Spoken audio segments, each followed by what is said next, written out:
जय श्री राम मित्रों। युद्ध कांड समाप्त हुआ। अब आगे उत्तर कांड की कथा प्रारंभ करते हैं। श्री राम का राज्य अयोध्या में स्थापित हो गया तो एक दिन समस्त ऋषि मुनि श्री रघुनाथ जी का अभिनंदन करने के लिए अयोध्या में आए। श्री रामचंद्र जी ने उन सब का यथोचित सत्कार किया। वार्तालाप करते हुए अगस्त्य मुनि कहने लगे, युद्ध में आपने जो रावण का संहार किया वह कोई बड़ी बात नहीं है, परंतु द्वंद्व युद्ध में लक्ष्मण के द्वारा इंद्रजीत का वध सबसे अधिक आश्चर्य की बात है।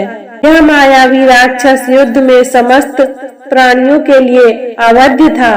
उनकी बात सुनकर श्री रामचंद्र जी को बड़ा आश्चर्य हुआ। वे बोले, मुनिवर, रावण और कुंभकर्ण भी तो महान पराक्रमी थे। महोदर, प्रहस्त, विरूपाक्ष भी कम वीर न थे। फिर आप केवल इंद्रजीत मेघनाद की ही इतनी प्रशंसा क्यों करते हैं? इस पर अगस्त्य मुनि बोले, इस प्रश्न का उत्तर देने से पहले मैं तुम्हें रावण के जन्म, वर प्राप्ति आदि का विवरण सुनाता हूँ। ब्रह्मा जी के पुलत्स्य नामक पुत्र थे जो उन्हीं के समान तेजस्वी और गुणवान थे। एक बार वे महागिरी पर्वत पर तपस्या करने गए। वह स्थान अत्यंत रमणीक था, इसलिए ऋषियों, नागों, राजऋषियों आदि की कन्याएं वहां क्रीड़ा करने के लिए जाती थीं। उन कन्याओं की उपस्थिति के कारण उनकी तपस्या में विघ्न पड़ता था। उन्होंने उन्हें वहां आने से मना किया। जब वे नहीं मानी तो उन्हें साथ दे दिया कि कल जो कन्या यहाँ मुझे दिखाई देगी वह गर्भवती हो जाएगी। शेष सब कन्याओं ने तो वहां आना बंद कर दिया, परंतु राजऋषि तृणबिंदु की कन्या साप की बात से अनभिज्ञ होने के कारण उस आश्रम में आ गई और महर्षि के दृष्टि पड़ते ही वह गर्भवती हो गई। जब तृणबिंदु को यह बात मालूम हुई तो उन्होंने अपनी कन्या को पत्नी के रूप में महर्षि को अर्पित कर दिया। इस प्रकार विश्रवा का जन्म हुआ, जो अपने पिता के समान वेदविद और धर्मात्मा हुए। महामुनि भरद्वाज ने अपनी कन्या का विवाह विश्रवा के साथ कर दिया। उनके वैश्रवण नामक पुत्र हुआ। वह भी धर्मात्मा और विद्वान था। उसने भारी तपस्या करके ब्रह्मा जी को प्रसन्न किया और इंद्र तथा वरुण के सदृश लोकपाल का पद पाया। फिर उसने त्रिकुट पर्वत पर बसी लंका को अपना निवास स्थान बनाया और राक्षसों पर राज्य करने लगा। श्री राम ने आश्चर्य से पूछा, तो क्या कुबेर और रावण से पहले भी लंका में मांस भक्षी राक्षस रहते थे? फिर उनका पूर्वज कौन था? यह सुनने के लिए मुझे बहुत कौतूहल हो रहा है। अगस्त्य जी बोले, पूर्व काल में ब्रह्मा जी ने अनेक जल जंतु बनाए और उनसे समुद्र के जल की रक्षा करने के लिए कहा। तब उन जंतुओं में से कुछ बोले कि हम इसकी रक्षा करेंगे और कुछ ने कहा हम इसकी पूजा करेंगे। इस पर ब्रह्मा जी ने कहा कि जो रक्षा करेगा वह राक्षस कहलाएगा और जो पूजा करेगा वह यक्ष कहलाएगा। इस प्रकार वे दो जातियों में बट गए। राक्षसों में हेती और प्रहेती दो भाई थे। प्रहेती तपस्या करने चला गया, परंतु हेती ने भया से विवाह किया, जिससे उसके विद्युत केश नामक पुत्र उत्पन्न हुआ। विद्युत केश के सुकेश नामक पराक्रमी पुत्र हुआ। सुकेश के माल्यवान, सुमाली और माली नामक 3 पुत्र हुए। तीनों ने ब्रह्मा जी की तपस्या करके यह वरदान प्राप्त कर लिया कि हम लोगों का प्रेम अटूट हो और हमें कोई पराजित न कर सके। बल पाकर वे निर्भय हो गए और सुरों असुरों को सताने लगे। उन्होंने विश्वकर्मा से एक अत्यंत सुंदर नगर बनाने के लिए कहा। इस पर विश्वकर्मा ने उन्हें लंकापुरी का पता बताकर भेज दिया। वहां वे बड़े आनंद के साथ रहने लगे। माल्यवान के वज्र मुष्टि, विरूपाक्ष, दुर्मुख, सप्तधन, यज्ञ, कोप, मत और उन्मत नामक 7 पुत्र हुए थे। सुमाली के प्रहस्ता, कंपन, विकट, कालीमुख, धूम्राक्ष, दंड, सुपार्श्व, संहादी, प्रधस एवं भारकरण नामक 10 पुत्र हुए। माली के नल, अनिल, हर और संपाति नामक 4 पुत्र हुए। वे सब बलवान और दुष्ट प्रकृति होने के कारण ऋषि मुनियों को कष्ट दिया करते थे। उनके कष्टों से दुखी होकर ऋषि मुनिगण जब भगवान विष्णु की शरण में गए तो उन्होंने आश्वासन दिया कि हे ऋषियों, मैं इन दुष्टों का अवश्य ही नाश करूंगा। जब राक्षसों को विष्णु के इस आश्वासन की सूचना मिली तो वे सब मंत्रणा करके संगठित हो माली के सेनापतित्व में इंद्रलोक पर आक्रमण करने के लिए चल पड़े। समाचार पाकर भगवान विष्णु ने अपने अस्त्र शस्त्र संभाले और राक्षसों का संहार करने लगे। सेनापति माली सहित बहुत से राक्षस मारे गए और शेष लंका की ओर भाग गए। जब भागते हुए राक्षसों का भी नारायण संहार करने लगे तो माल्यवान क्रुद्ध होकर युद्ध भूमि में लौट पड़ा। भगवान विष्णु के हाथों अंत में वह भी काल का ग्रास बना। शेष बचे हुए राक्षस सुमाली के नेतृत्व में लंका को त्याग कर पाताल में जा बसे और लंका पर कुबेर का राज्य स्थापित हुआ।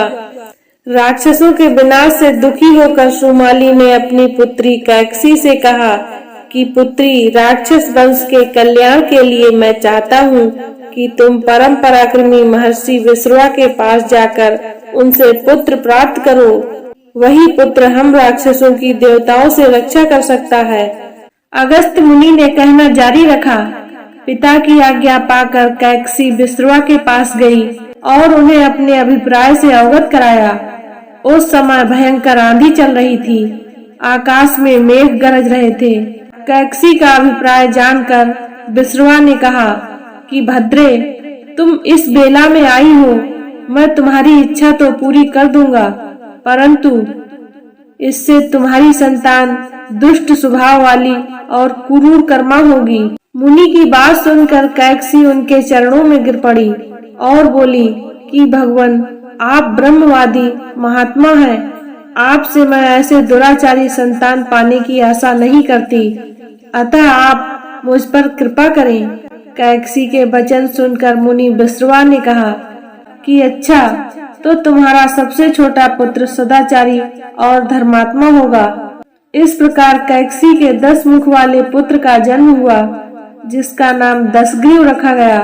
उसके पश्चात कुंभकर्ण, शूर्पणखा और विभीषण का जन्म हुआ। दशग्रीव और कुंभकर्ण अत्यंत दुष्ट थे, किंतु विभीषण धर्मात्मा प्रकृति का था। दशग्रीव ने अपने भाइयों सहित ब्रह्मा जी की तपस्या की।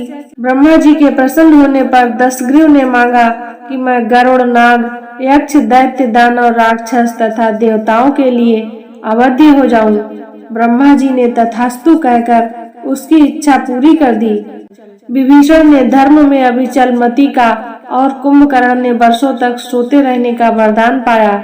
फिर दशग्रीव ने लंका के राजा कुबेर को विवश किया कि वह लंका छोड़कर अपना राज्य उसे सौंप दे। अपने पिता विश्रवा के समझाने पर कुबेर ने लंका का परित्याग कर दिया और रावण अपनी सेना, भाइयों तथा सेवकों के साथ लंका में रहने लगा। लंका में जम जाने के बाद अपनी बहन शूर्पणखा का विवाह कालका के पुत्र दानवराज विद्युज्जिह्वा के साथ कर दिया।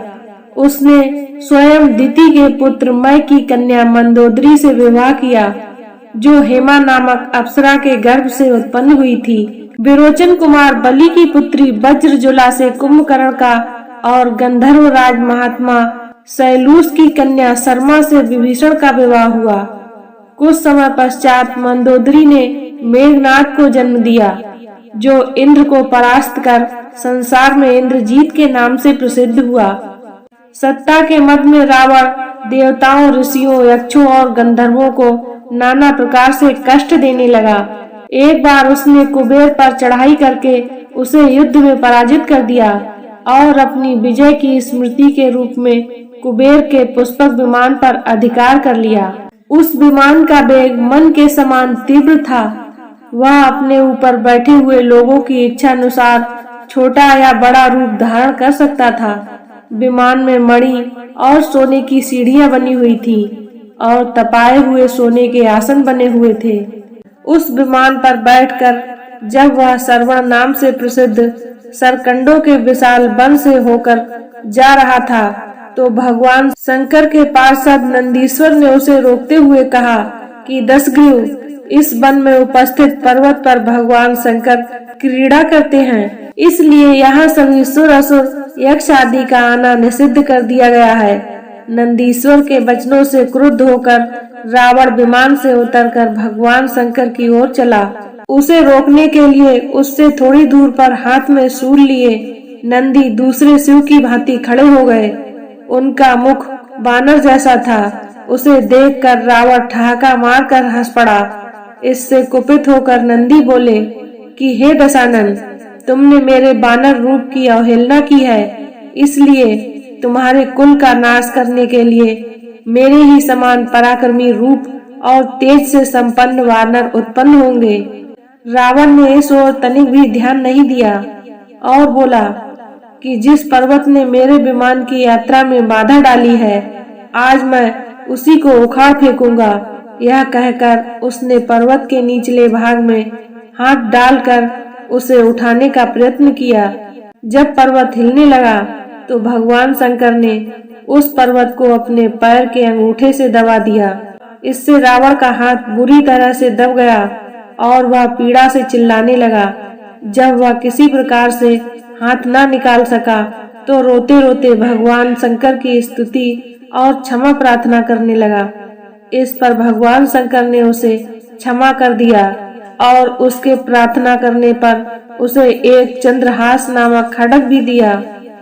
अगस्त्य मुनि ने कथा को आगे बढ़ाया और कहा, एक दिन हिमालय प्रदेश में भ्रमण करते हुए रावण ने ब्रह्म ऋषि कुशध्वज की कन्या वेदवती को तपस्या करते देखा। वह उस पर मुग्ध हो गया और उसके पास आकर उसका परिचय तथा अविवाहित रहने का कारण पूछा। वेदवती ने अपने परिचय देने के पश्चात बताया कि मेरे पिता विष्णु से मेरा विवाह करना चाहते थे। इससे क्रुद्ध होकर मेरी कामना करने वाले दैत्यराज शंभु ने सोते में उनका वध कर दिया। उनके मरने पर मेरी माता भी दुखी होकर चिंता में प्रविष्ट हो गई। तब से मैं अपने पिता की इच्छा पूरी करने के लिए भगवान विष्णु की तपस्या कर रही हूँ। उन्हीं को मैंने अपना पति मान लिया है। पहले रावण ने वेदवती को बातों में फुसलाना चाहा, फिर उसने जबरदस्ती करने के लिए उसके केस पकड़ लिए। वेदवती ने एक ही झटके में पकड़े हुए केस काट डाले। फिर यह कहती हुई अग्नि में प्रविष्ट हो गई कि दुष्ट, तूने मेरा अपमान किया है। इस समय तो मैं यह शरीर त्याग रही हूँ, परंतु तेरा विनाश करने के लिए मैं अयोनिजा कन्या के रूप में जन्म लेकर किसी धर्मात्मा की पुत्री बनूंगी। अगले जन्म में वह कन्या कमल के रूप में उत्पन्न हुई। उस सुंदर कांति वाली कमल कन्या को एक दिन रावण अपने महलों में ले गया। उसे देखकर ज्योतिषियों ने कहा कि राजन, यदि यह कमल कन्या आपके घर में रही तो आपके और आपके कुल के विनाश का कारण बनेगी। यह सुनकर रावण ने उसे समुद्र में फेंक दिया। वहां से वह भूमि को प्राप्त होकर राजा जनक के यज्ञ मंडप के मध्यवर्ती भूभाग में जा पहुंची। वहां राजा द्वारा हल से जोती जाने वाली भूमि से वह कन्या फिर प्राप्त हुई। वही वेदवती सीता के रूप में आपकी पत्नी बनी और आप स्वयं सनातन विष्णु हैं। इस प्रकार आपके महान शत्रु रावण को वेदवती ने पहले ही अपने श्राप से मार डाला। आप तो उसे मारने में केवल निमित्त मात्र थे। अनेक राजा महाराजाओं को पराजित करता हुआ दशग्रीव इक्ष्वाकु वंश के राजा अनरण्य के पास पहुंचा, जो अयोध्या पर राज्य करते थे। उसने उन्हें भी द्वंद्व युद्ध करने अथवा पराजय स्वीकार करने के लिए ललकारा। दोनों में भीषण युद्ध हुआ, किंतु ब्रह्मा जी के वरदान के कारण रावण उनसे पराजित न हो सका। जब अनरण्य का शरीर बुरी तरह से छत विक्षत हो गया तो रावण इक्ष्वाकु वंश का अपमान और उपहास करने लगा। इससे कुपित होकर अनरण्य ने उसे श्राप दिया कि तूने अपने व्यंग्यपूर्ण शब्दों से इक्ष्वाकु वंश का अपमान किया है, इसलिए मैं तुझे श्राप देता हूँ कि महात्मा इक्ष्वाकु के इसी वंश में दशरथ नंदन राम का जन्म होगा जो तेरा वध करेंगे। यह कहकर राजा स्वर्ग से धर गए। रावण की उदंडता में कमी नहीं आई। राक्षस या मनुष्य जिसको भी वह शक्तिशाली पाता उसी के साथ जाकर युद्ध करने लगता। एक बार उसने सुना कि किष्किंधापुरी का राजा बाली बड़ा बलवान और पराक्रमी है, तो वह उसके पास युद्ध करने के लिए जा पहुंचा। बाली की पत्नी तारा और तारा के पिता सुषेण, युवराज अंगद और उसके भाई सुग्रीव ने उसे समझाया कि इस समय बाली नगर से बाहर है, संध्या उपासना के लिए गए हुए हैं। वे ही आपसे युद्ध कर सकते हैं और कोई बानर इतना पराक्रमी नहीं है जो आपके साथ युद्ध कर सके, इसलिए आप थोड़ी देर उनकी प्रतीक्षा करें। फिर सुग्रीव ने कहा कि राक्षस राज, सामने जो शंख जैसे हड्डियों के ढेर लगे हैं वे बाली के साथ युद्ध की इच्छा से आए आप जैसे वीरों के ही हैं। बाली ने इन सब का अंत किया है। यदि आप अमृत पीकर आए होंगे तो भी जिस क्षण बाली से युद्ध करेंगे वह क्षण आपके जीवन का अंतिम क्षण होगा। यदि आपको मरने की बहुत जल्दी हो तो आप दक्षिण सागर के तट पर चले जाइए, वहीं आपको बाली के दर्शन हो जाएंगे। सुग्रीव के वचन सुनकर रावण विमान पर सवार हो तत्काल दक्षिण सागर में उस स्थान पर जा पहुंचा जहां बाली संध्या कर रहा था। उसने सोचा कि मैं चुपचाप बाली पर आक्रमण कर दूंगा। बाली ने रावण को आते देख लिया, परंतु वह तनिक भी विचलित नहीं हुआ और वैदिक मंत्रों का उच्चारण करता रहा। ज्यों ही उसे पकड़ने के लिए रावण ने पीछे से हाथ बढ़ाया, सतर्क बाली ने उसे पकड़कर अपनी कांख में दबा लिया और आकाश में उड़ चला। रावण बार बार बाली को अपने नखों से कचोटता रहा, किंतु बाली ने उसकी कोई चिंता नहीं की। तब उसे छुड़ाने के लिए रावण के मंत्री और अनुचर उसके पीछे पीछे शोर मचाते हुए दौड़े, परंतु वे बाली के पास तक पहुंच न सके। इस प्रकार बाली रावण को लेकर पश्चिम सागर के तट पर पहुंचा। वहां उसने संध्या उपासना पूरी की। फिर वह दशानन को लिए हुए किष्किंधापुरी लौटा। अपने उपवन में एक आसन पर बैठकर उसने रावण को अपनी कांख से निकाल कर पूछा कि अब कहिए, आप कौन हैं और किस लिए आए हैं। रावण ने उत्तर दिया कि मैं लंका का राजा रावण हूँ, आपके साथ युद्ध करने के लिए आया था। वह युद्ध मुझे प्राप्त हो चुका है। मैंने आपका अद्भुत बल देख लिया। अब मैं अग्नि को साक्षी मानकर आपसे मित्रता करना चाहता हूँ। फिर दोनों ने अग्नि को साक्षी मानकर एक दूसरे से मित्रता स्थापित की। अगस्त्य मुनि से बोले, ऋषिवर, निसंदेह बाली और रावण दोनों ही भारी बलवान थे, परंतु मेरा विचार है कि हनुमान उन दोनों से अधिक बलवान हैं। उनमें शूरवीरता, बल, धैर्य, नीति, सद्गुण सभी उनसे अधिक हैं। यदि मुझे ये न मिलते तो भला क्या जानकी का पता लग सकता था। मेरे समझ में यह नहीं आया कि जब बाली और सुग्रीव में झगड़ा हुआ तो उन्होंने अपने मित्र सुग्रीव की सहायता करके बाली को क्यों नहीं मार डाला। आप कृपा करके हनुमान जी के बारे में मुझे सब कुछ बताइए। रघुनाथ जी के वचन सुनकर महर्षि अगस्त्य बोले, हे रघुनंदन, आप ठीक कहते हैं। हनुमान अद्भुत बलवान, पराक्रमी और सद्गुण संपन्न हैं, परंतु ऋषियों के श्राप के कारण इन्हें अपने बल का पता नहीं था। मैं आपको इनके विषय में सब कुछ बताता हूँ। इनके पिता केसरी सुमेरु पर्वत पर राज्य करते थे। उनकी माता का नाम अंजना था। इनके जन्म के पश्चात एक दिन इनकी माता फल लाने के लिए इन्हें आश्रम में छोड़कर चली गईं। जब शिशु हनुमान को भूख लगी तो वे उगते हुए सूरज को फल समझकर उसे पकड़ने के लिए आकाश में उड़ने लगे। उनकी सहायता के लिए पवन भी बहुत तेजी से चला। उधर भगवान सूर्य ने उन्हें अबोध शिशु समझकर अपने तेज से नहीं जलने दिया। जिस समय हनुमान सूर्य को पकड़ने के लिए लपके, उसी समय राहु सूर्य पर ग्रहण लगाना चाहता था। हनुमान जी ने सूर्य के ऊपरी भाग में जब राहु का स्पर्श किया तो वह भयभीत होकर वहां से भाग गया। उसने इंद्र के पास जाकर शिकायत की कि देवराज, आपने मुझे अपनी क्षुधा शांत करने के साधन के रूप में सूर्य और चंद्र दिए थे। आज जब अमावस्या के दिन मैं सूर्य को अस्त करने के लिए गया तो मैंने देखा कि एक दूसरा राहु सूर्य को पकड़ने जा रहा है।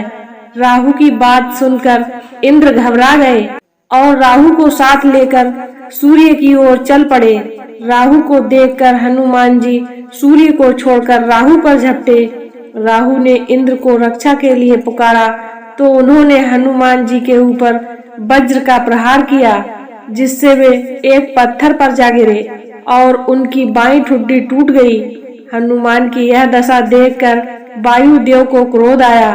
उन्होंने उसी क्षण अपनी गति रोक ली।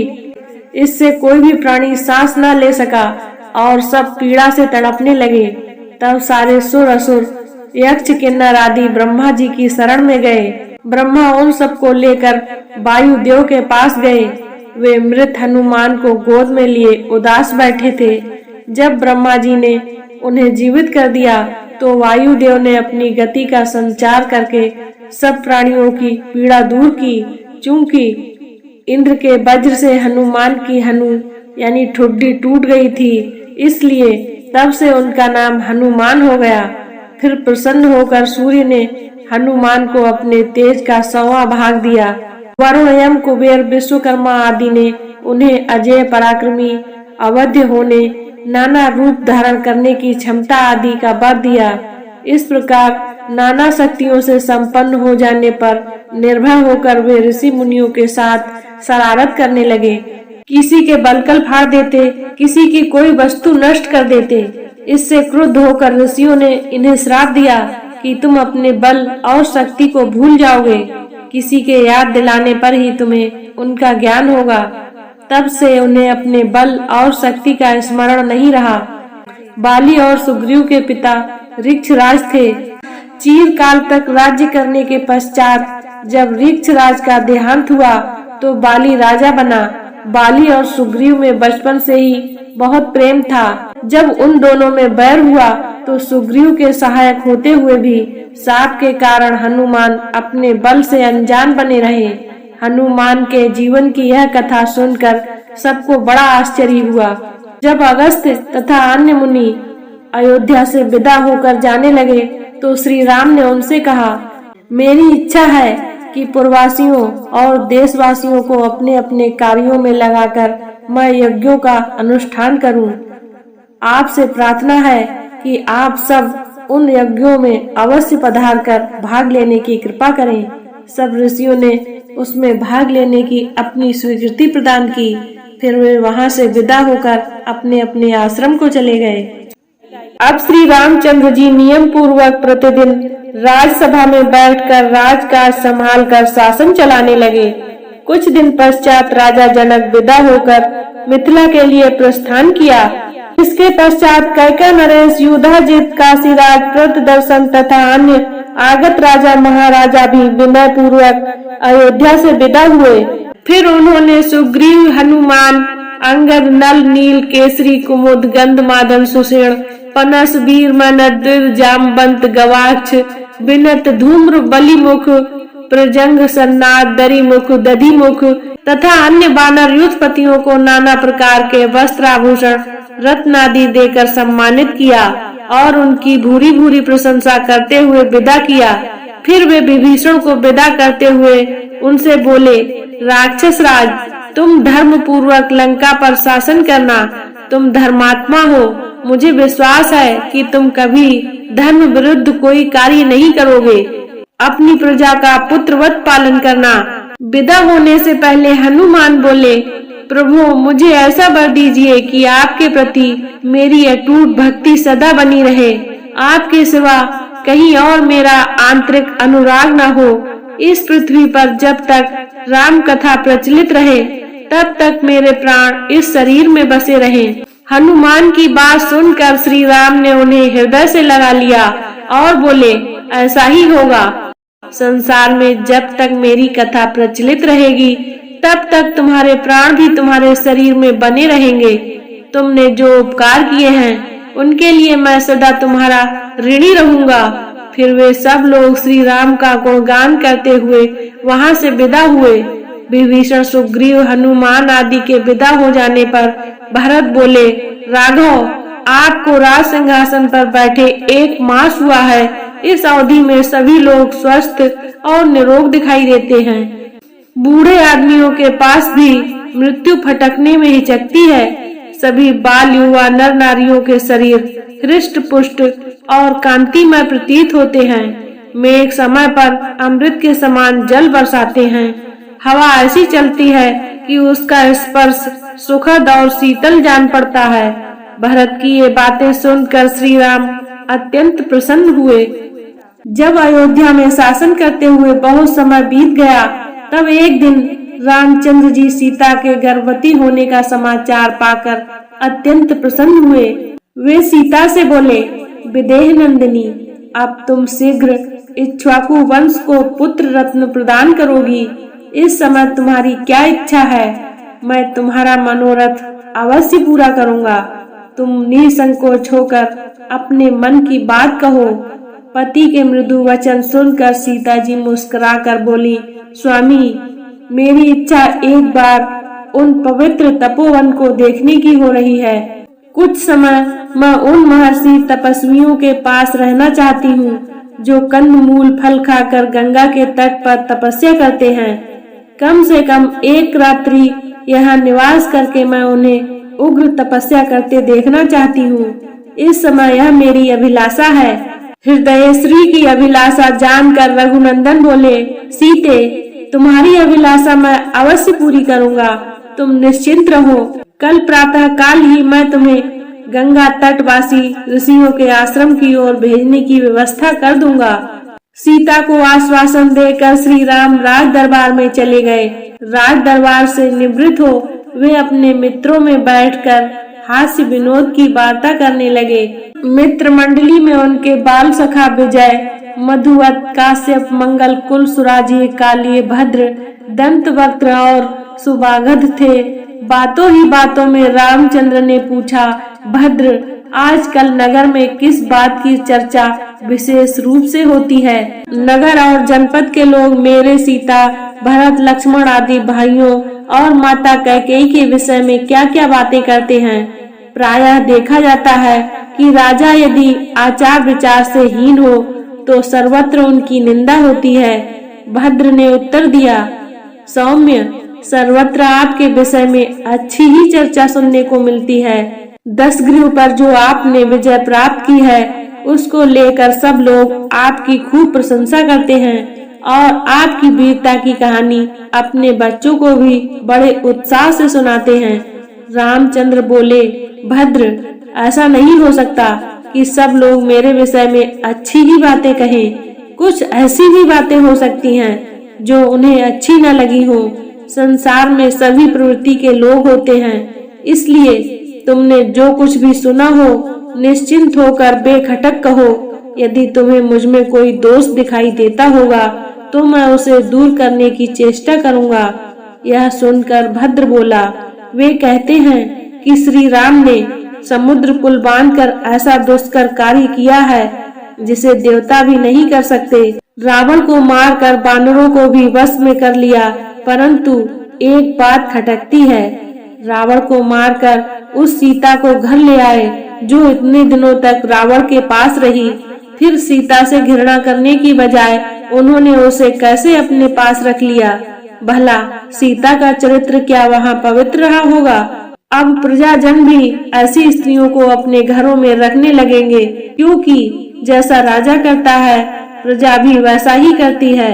इस प्रकार सारे नगरवासी भिन्न भिन्न प्रकार की बातें करते हैं। भद्र की बात का अन्य साथियों ने भी यह कहकर समर्थन किया कि हमने भी ऐसी बातें लोगों के मुख से सुनी हैं। सबकी बातें सुनकर राजा राम ने उन्हें विदा किया और इस विषय पर गंभीरता पूर्वक विचार करने लगे। फिर उन्होंने द्वारपाल को आज्ञा देकर अपने तीनों भाइयों को बुलाया। भाइयों ने आकर उन्हें सादर प्रणाम किया और देखा श्री राम बहुत उदास हैं तथा उनके नेत्रों में आंसू डबडबा रहे हैं। श्री राम ने बड़े आदर से अपने भाइयों को अपने पास बिठाकर कहा, बंधुओं, मैंने तुम्हें इसलिए बुलाया है कि मैं तुम्हें उस चर्चा की जानकारी दे दूं जो पूर्ववासियों में मेरे और सीता के विषय में चल रही है। उसमें सीता के चरित्र के विषय में घोर अपवाद फैला हुआ है और मेरे विषय में भी उनके मन में घृणा के भाव हैं। लक्ष्मण, यह तो तुम जानते ही हो कि सीता ने अपने चरित्र की पवित्रता सिद्ध करने के लिए सबके सामने अग्नि में प्रवेश किया था और उस समय स्वयं अग्नि देव ने उन्हें निर्दोष बताया था। इस प्रकार विशुद्ध आचार वाली सीता को स्वयं देवराज इंद्र ने मेरे हाथों में सौंपा था। फिर भी अयोध्या में यह अपवाद फैल रहा है और लोग मेरी निंदा कर रहे हैं। मैं लोक निंदा के भय से अपने प्राणों को और तुम्हें भी त्याग सकता हूँ। फिर सीता का परित्याग करना तो मेरे लिए तनिक भी कठिन नहीं होगा। इसलिए लक्ष्मण, कल प्रातः तुम सारथी सुमंत के साथ सीता को ले जाकर राज्य की सीमा से बाहर छोड़ आओ। गंगा के उस पार तमसा के तट पर महर्षि वाल्मीकि का आश्रम है, उसके निकट उन्हें छोड़कर लौट आना। मैं तुम लोगों को अपने चरणों और जीवन की शपथ देता हूँ। मेरे निर्णय के विरुद्ध कोई कुछ मत कहना। सीता ने गंगा तट पर ऋषियों के आश्रम देखने प्रातः काल बड़े उदास मन से लक्ष्मण ने सुमंत से सुंदर घोड़ों से युक्त रथ लाने के लिए कहा। उसमें सीता जी के लिए एक सुरम्य आसन लगाने का भी आदेश दिया। सुमंत के पूछने पर बताया कि उन्हें जानकी के साथ महर्षियों के आश्रम पर जाना है। रथ आ जाने पर लक्ष्मण सीता जी के पास जाकर बोले, देवी, आपने महाराज से मुनियों के आश्रम में जाने की अभिलाषा प्रकट की थी, अतएव मैं महाराज की आज्ञा से तैयार होकर आ गया हूँ ताकि आपको गंगा तट पर ऋषियों के पवित्र आश्रमों तक पहुँचा सकूं। लक्ष्मण के वचन सुनकर सीता जी प्रसन्नता पूर्वक उनके साथ चलने के लिए तैयार हो गयीं। मुनि पत्नियों को देने के लिए उन्होंने अपने साथ बहुत से मूल्यवान वस्त्र, आभूषण और नाना प्रकार के रत्न रख लिए। उन दोनों को रथ पर सवार कराकर सुमंत द्रुत गति से रथ को वन की ओर ले चले। मार्ग में सीता लक्ष्मण से कहने लगी, वीरवर, मुझे बहुत से अपशकुन दिखाई दे रहे हैं। मेरी दाईं आंख फड़क रही है, मेरा शरीर कांप रहा है, हृदय अस्वस्थ सा प्रतीत हो रहा है। तुम्हारे भाई कुशल से तो हैं, मेरी सब सासुएं आनंद से तो हैं। सीता की अधीर वाणी सुनकर लक्ष्मण ने अपने मन की उदासी दबाकर उन्हें धैर्य बंधाया। गोमती के तट पर पहुंचकर एक आश्रम में उन्होंने रात व्यतीत की। दूसरे दिन प्रातः काल वे आगे चले और दोपहर तक गंगा के तट पर जा पहुँचे। गंगा की जलधारा को देखते ही लक्ष्मण के आंखों से जलधारा बह चली और वे फूट फूट कर रोने लगे। सीता ने चिंतित होकर उनसे रोने का कारण पूछा। लक्ष्मण ने उनके प्रश्न का कोई उत्तर नहीं दिया और रथ से उतरकर नौका पर सवार हो सीता सहित गंगा के दूसरे तट पर जा पहुँचे। गंगा के उस तट पर नौका से उतरकर लक्ष्मण सीता के हाथ जोड़कर बोले, देवी, आज मुझे बड़े भैया ने वह कार्य सौंपा है जिसे सारे लोक में मेरी भारी निंदा होगी। मुझे यह बताते हुए भारी पीड़ा हो रही है कि अयोध्या में आपके लंका प्रवास की बात को लेकर भारी अपवाद फैल गया है। इससे अत्यंत दुखी होकर महाराज राम ने आपका परित्याग कर दिया है और मुझे आपको यहाँ गंगा तट पर छोड़ जाने का आदेश दिया है। वैसे यह स्थान सर्वथा निरापद है क्योंकि यहाँ महायशस्वी महर्षि वाल्मीकि जी का आश्रम है। आप यहाँ उपवास पारायण आदि करती हुई धार्मिक जीवन व्यतीत करें। लक्ष्मण के ये कठोर वचन सुनकर जनक नंदिनी को ऐसा आघात लगा कि वे मूर्छित होकर पृथ्वी पर गिर पड़ी। फिर चेतना आने पर बोली, लक्ष्मण, क्या विधाता ने मुझे जीवन पर्यंत दुख भोगने के लिए ही उत्पन्न किया है? पहले मुझे राघव से अलग होकर लंका में रहना पड़ा और अब उन्होंने मुझे सदा के लिए त्याग दिया। लक्ष्मण, मेरी समझ में यह नहीं आता कि यदि मुनि जन मुझसे पूछेंगे कि तुम्हें श्री राम ने किस अपराध के कारण त्यागा है तो मैं उन्हें क्या उत्तर दूंगी। मेरी सबसे बड़ी विडंबना यह है कि मैं गंगा जी में डूबकर अपने प्राण भी विसर्जन नहीं कर सकती क्योंकि ऐसा करने से मेरे पति का राजवंश नष्ट हो जाएगा। तुम दुखी क्यों होते हो? तुम महाराज की आज्ञा का पालन ही तो कर रहे हो, जो तुम्हारा कर्तव्य है। जाओ, तुम लौट जाओ और सबसे मेरा सादर प्रणाम कहना। सीता से आज्ञा पाकर अत्यंत दुखी मन से लक्ष्मण मृत प्राय शरीर को ढोते हुए रथ पर बैठे और बैठते ही मूर्छित हो गए। मूर्छा दूर होने पर वे फिर आंसू बहाने लगे। उधर सीता विलाप करती हुई चित्कार करने लगी और मुनि कुमारों ने सीता को इस प्रकार विलाप करते देखा तो उन्होंने महर्षि वाल्मीकि के पास जाकर इसका वर्णन किया। यह समाचार सुनकर महर्षि वाल्मीकि जी सीता जी के पास पहुँचे और बोले, पतिव्रते, मैंने अपने योग बल से जान लिया है कि तुम राजा दशरथ की पुत्र वधू और मिथिलेश की पुत्री हो। मुझे तुम्हारे परित्याग की बात भी मालूम हो चुकी है, इसलिए तुम मेरे आश्रम में चलकर अन्य तपस्विनी नारियों के साथ निश्चिंत होकर निवास करो। वे तुम्हारी यथोचित देखभाल करेंगी। मुनि के वचन सुनकर सीता ने उन्हें श्रद्धा पूर्वक प्रणाम किया और महर्षि के आश्रम में आकर रहने लगी। रथ में मूर्छा भंग होने पर लक्ष्मण फिर विलाप करने लगे। सुमंत ने उन्हें धैर्य बंधाते हुए उनसे कहा, वीरवर, आपको सीता के विषय में संताप नहीं करना चाहिए। यह बात तो दुर्वासा मुनि ने स्वर्गीय राजा दशरथ जी को पहले ही बता दी थी कि श्री राम सदैव दुख उठाएंगे, उन्हें प्रियजनों का वियोग उठाना पड़ेगा। मुनि के कथनानुसार दीर्घ काल व्यतीत होने पर वे आपको तथा भरत और शत्रुघ्न को भी त्याग देंगे। यह बात उन्होंने मेरे सामने कही थी, परंतु स्वर्गीय महाराज ने मुझे आदेश दिया था कि यह बात मैं किसी से न कहूँ। अब उचित अवसर जानकर आपसे कह रहा हूँ।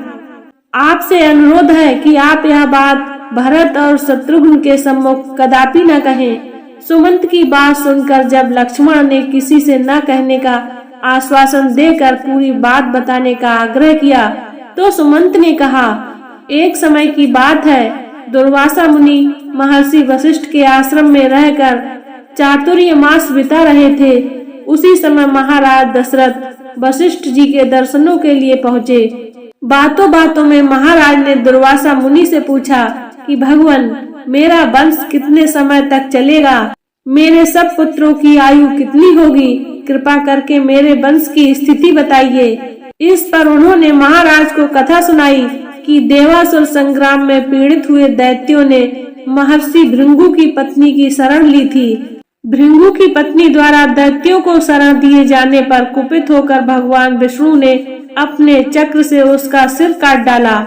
अपनी पत्नी के मरने पर भृंगु ने क्रुद्ध होकर विष्णु को श्राप दिया कि आपने मेरी पत्नी की हत्या की है, इसलिए आपको मनुष्य के रूप में पृथ्वी पर जन्म लेना पड़ेगा और दीर्घ काल तक पत्नी का वियोग सहना पड़ेगा। साप की बात बताकर महर्षि दुर्वासा ने रघुवंश के भविष्य संबंधी बहुत सारी बातें बताई। उसमें आप लोगों को त्यागने की बात भी बताई गई थी। उन्होंने यह भी कहा था कि रघुनाथ जी सीता के 2 पुत्रों का अभिषेक अयोध्या के बाहर करेंगे, अयोध्या में नहीं। इसलिए विधाता का विधान जानकर आपको शोक नहीं करना चाहिए। ये बात सुनकर लक्ष्मण का संताप कुछ कम हुआ। केसनी के तट पर रात्रि बिताकर दूसरे दिन दोपहर को लक्ष्मण अयोध्या पहुँचे। उन्होंने अत्यंत दुखी मन से श्री राम के पास पहुंचकर सीता के परित्याग का संपूर्ण वृत्तांत जाकर सुनाया। राम ने संयम पूर्वक सारी बातें सुनी और अपने मन पर नियंत्रण रखते हुए राजकाज में मन लगाया। श्री रामचंद्र जी बोले, हे लक्ष्मण, अब मैं तुम्हें श्राप से संबंधित एक अन्य कथा सुनाता हूँ। हमारे ही पूर्वजों में निमि नामक एक प्रतापी राजा थे। वे महात्मा इक्ष्वाकु के 12वें पुत्र थे।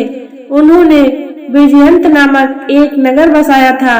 इस नगर को बसाकर उन्होंने एक भारी यज्ञ का अनुष्ठान किया।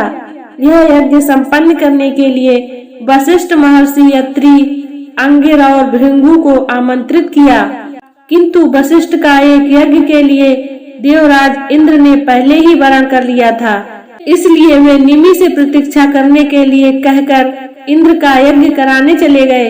वशिष्ठ के जाने पर महर्षि गौतम ने यज्ञ को पूरा कराया वशिष्ठ ने लौटकर जब देखा कि गौतम यज्ञ को पूरा कर रहे हैं तो उन्होंने क्रुद्ध होकर निमि से मिलने की इच्छा प्रकट की।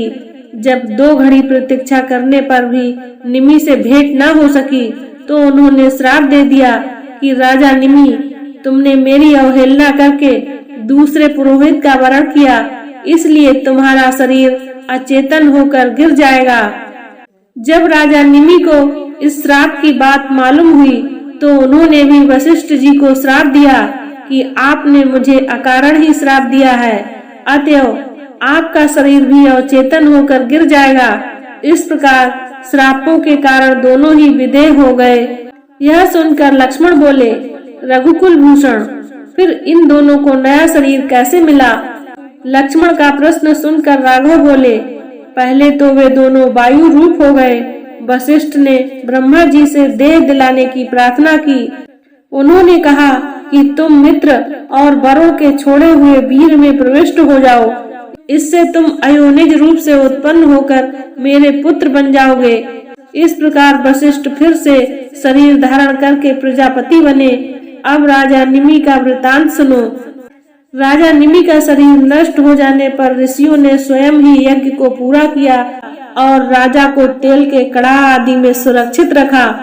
यज्ञ कार्यों से निवृत्त होकर महर्षि भृंगु ने राजा निमि की आत्मा से पूछा कि तुम्हारे जीव चैतन्य को कहाँ स्थापित किया जाए। इस पर निमि ने कहा कि मैं समस्त प्राणियों के नेत्रों में निवास करना चाहता हूँ।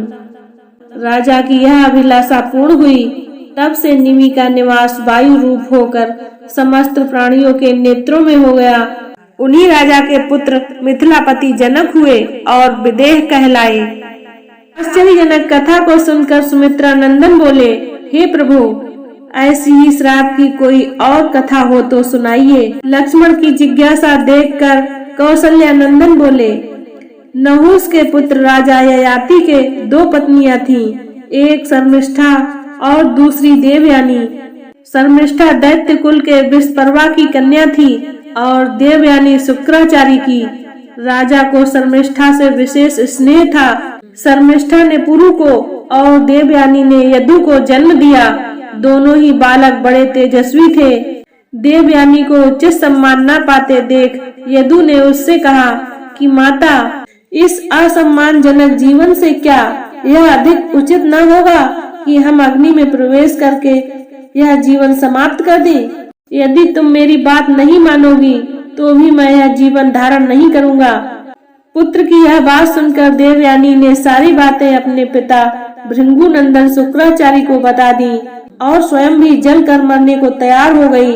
उसने कहा कि ययाति मेरा ही नहीं, आपका भी अनादर करते हैं। इससे क्रोधित होकर शुक्राचार्य ने ययाति को लक्ष्य करके श्राप दिया कि दुरात्मने, तुम्हारी अवस्था जरा जीर्ण वृद्ध जैसी हो जाए, तुम बिल्कुल शिथिल हो जाओ।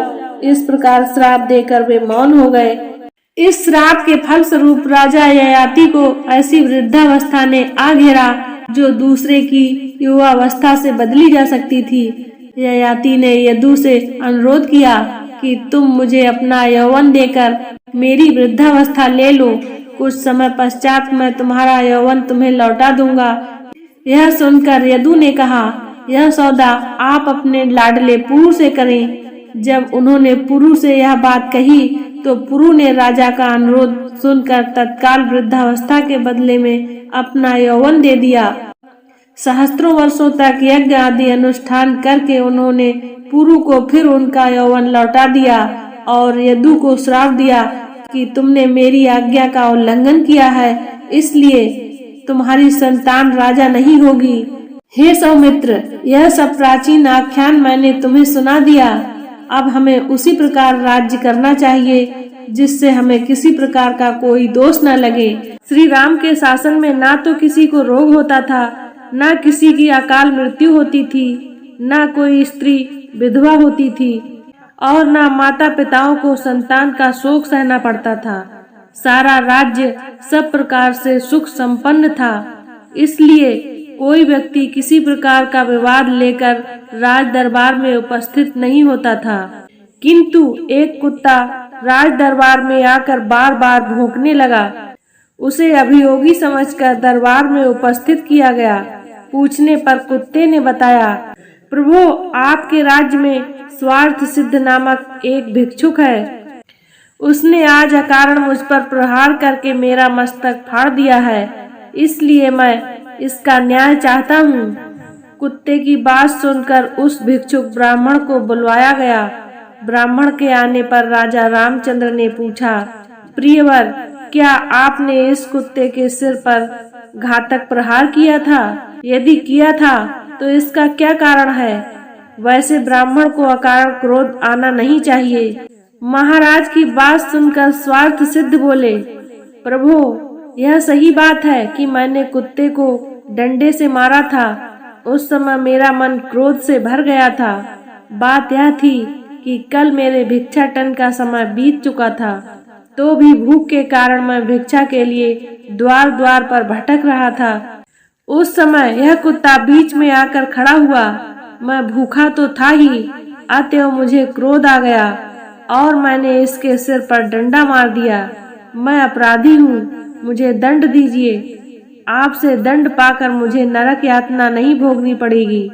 जब राजा राम ने सभासदों से उसे दंड देने के विषय में परामर्श किया तो उन्होंने कहा, राजन, ब्राह्मण दंड द्वारा अवध्य है, इसे शारीरिक दंड नहीं दिया जा सकता और यह इतना निर्धन है कि आर्थिक दंड का भार भी नहीं उठा सकेगा। यह सुनकर कुत्ते ने कहा, महाराज, यदि आप आज्ञा दें तो मैं इसके दंड के बारे में एक सुझाव दूं।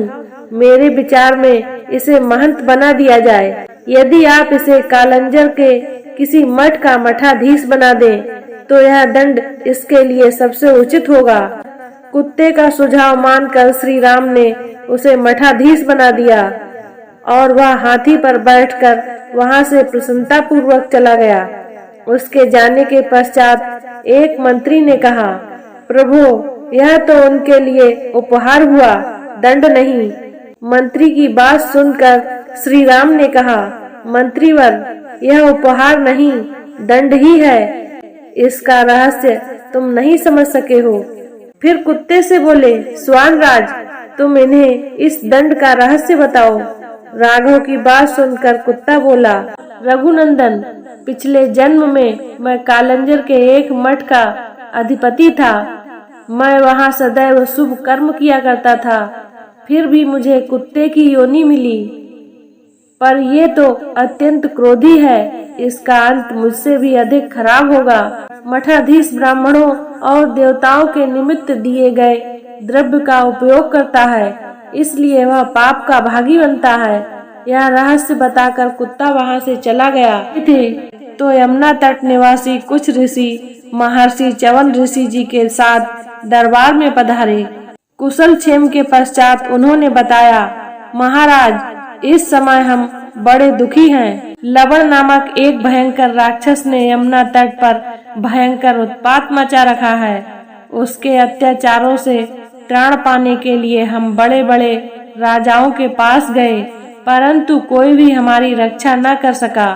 आपकी यशोगाथा सुनकर अब हम आपकी शरण में आए हैं। हमें आशा है कि आप निश्चय ही हमारा भय दूर करेंगे।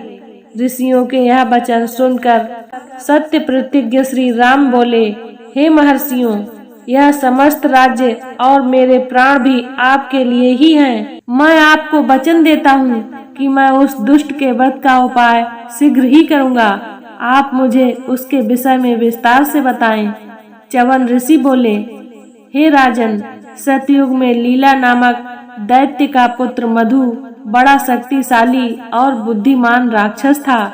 उसने भगवान शंकर की तपस्या करके उनसे अपने तथा अपने वंशज के लिए एक ऐसा शूल प्राप्त किया था जो शत्रु का विनाश करके वापस उसके पास आ जाता था।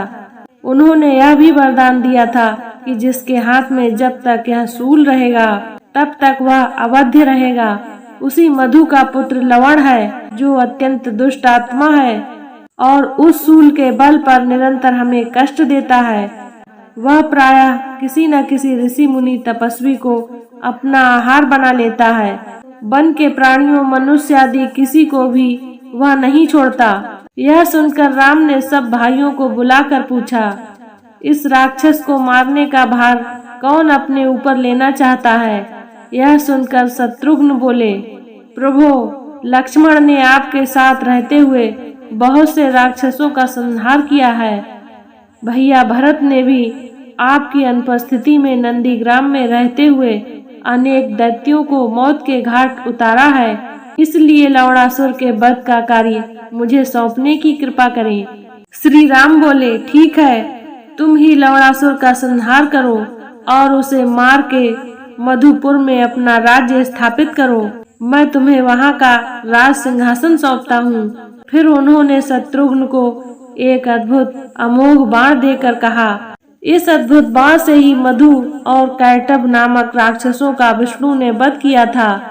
इससे लवणासुर अवश्य मारा जाएगा। एक बात का ध्यान रखना कि वह अपने शूल को महल के अंदर एक प्रकोष्ठ में रखकर नित्य उसका पूजन करता है। जब वह तुम्हें अपने महल के बाहर दिखाई दे तभी तुम उसे युद्ध के लिए ललकारना। अभिमान के कारण वह तुमसे युद्ध करने लगेगा और शूल के लिए महल के अंदर जाना भूल जाएगा।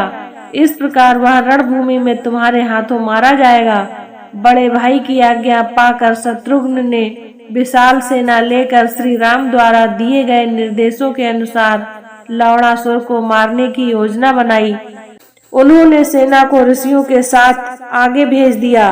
1 माह के पश्चात उन्होंने अपनी माताओं, गुरुओं और भाइयों की परिक्रमा एवं प्रणाम करके अकेले ही प्रस्थान किया। अयोध्या से प्रस्थान करने के तीसरे दिन शत्रुघ्न ने महर्षि वाल्मीकि के आश्रम में विश्राम किया। रात्रि में उन्होंने मुनि से पूछा, आपके आश्रम के निकट पूर्व में यह किसका यज्ञ स्थल दिखाई पड़ रहा है? महर्षि बोले, हे सौमित्र, यह यज्ञ स्थल तुम्हारे कुल के महान राजाओं ने बनवाया था। मैं उनके विषय में बताता हूँ। तुम्हारे कुल में सौदास नामक एक बड़े धार्मिक राजा हुए थे। एक दिन आखेट करते हुए उन्होंने वन में 2 भयंकर दुर्धर्ष राक्षसों को देखा। राजा ने बाण चलाकर उनमें से एक को मार गिराया। यह देखकर दूसरा राक्षस यह कहता हुआ अदृश्य हो गया कि हे पापी, तूने मेरे इस मित्र को निरपराध मारा है, अतः मैं इसका प्रतिशोध अवश्य लूंगा। कुछ समय पश्चात सौदास ने अपने पुत्र वीरसह को राज्य देकर और वशिष्ठ जी को पुरोहित बनाकर इस स्थान पर अश्वमेघ यज्ञ किया। उस समय वही राक्षस अपने प्रतिशोध लेने के लिए वहां आया और वशिष्ठ जी का रूप बनाकर राजा से बोला कि आज मुझे मांस युक्त भोजन कराओ। इसमें सोच विचार की आवश्यकता नहीं है। राजा ने अपने रसोइये को ऐसा ही आदेश दिया। इस आदेश को सुनकर वह आश्चर्य में पड़ गया। तभी वह राक्षस रसोइये के वेश में वहां उपस्थित हुआ और भोजन में मनुष्य का मांस मिलाकर राजा को दिया। राजा ने अपनी पत्नी सहित वह भोजन वशिष्ठ जी को परोसा। जब वशिष्ठ जी को ज्ञात हुआ कि भोजन में मनुष्य का मांस है तो उन्होंने क्रोधित होकर राजा को श्राप दिया कि राजन, जैसा भोजन तूने मुझे प्रस्तुत किया है वैसा ही भोजन तुझे प्राप्त होगा। तब तो राजा वीरसह ने क्रोधित होकर हाथ में जल लेकर वशिष्ठ जी को श्राप देना चाहा, परंतु रानी के समझाने पर वह जल अपने पैरों पर डाल दिया। इससे उनके दोनों पैर काले हो गए। तभी से उनका नाम कलमासपाद पड़ गया। तत्पश्चात राजा और रानी ने महर्षि वशिष्ठ के पैर पकड़कर क्षमा मांगी और पूरा वृतांत उनसे कह सुनाया।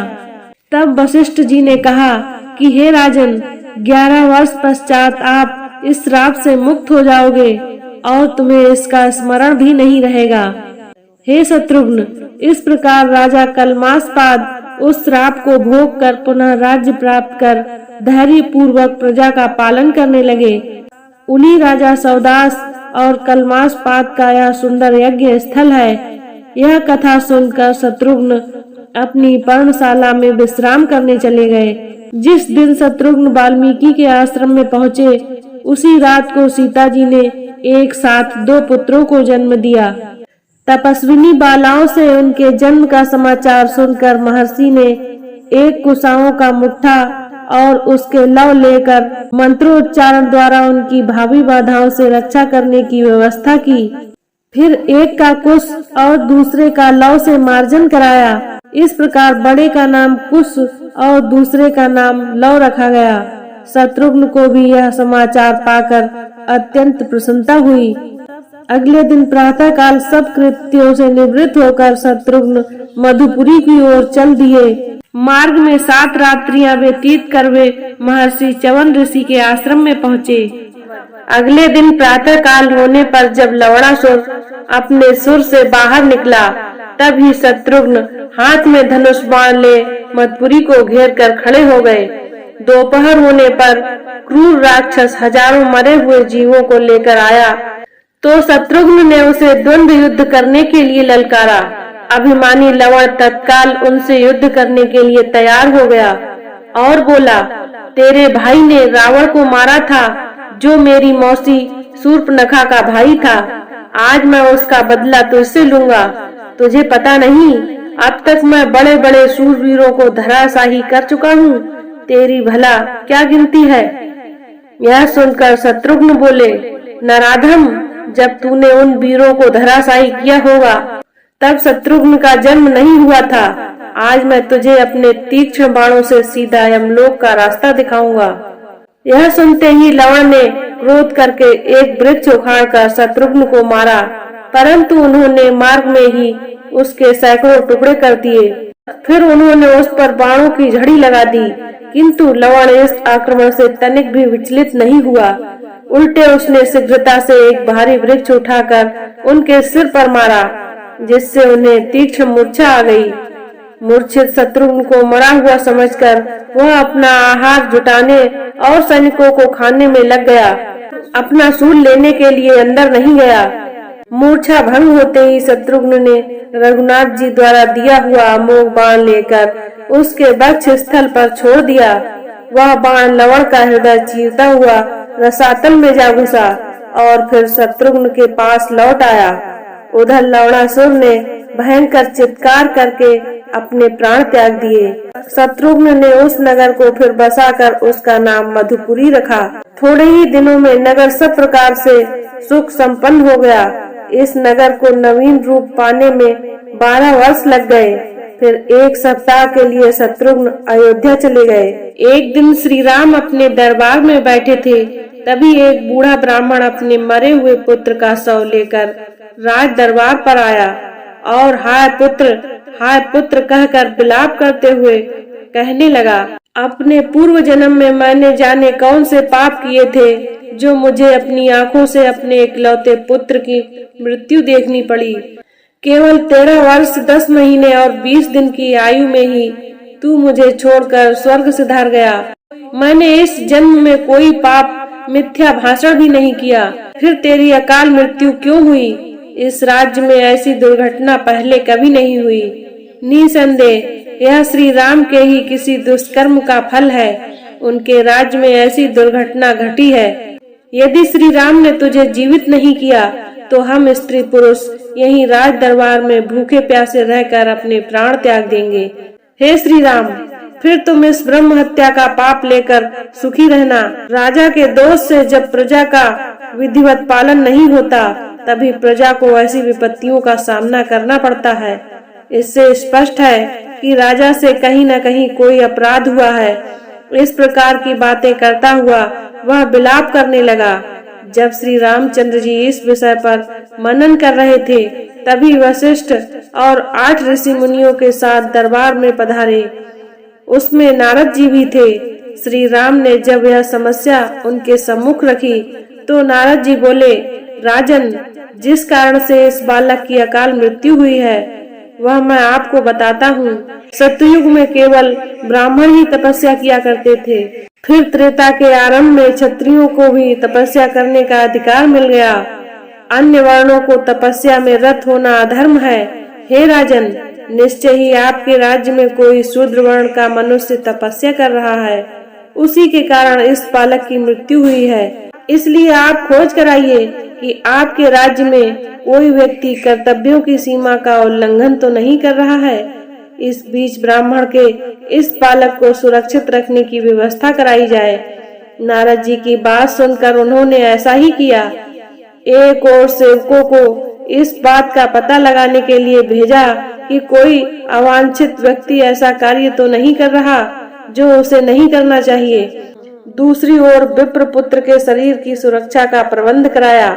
वे स्वयं भी पुष्पक विमान में बैठकर ऐसे व्यक्ति की खोज में निकल पड़े।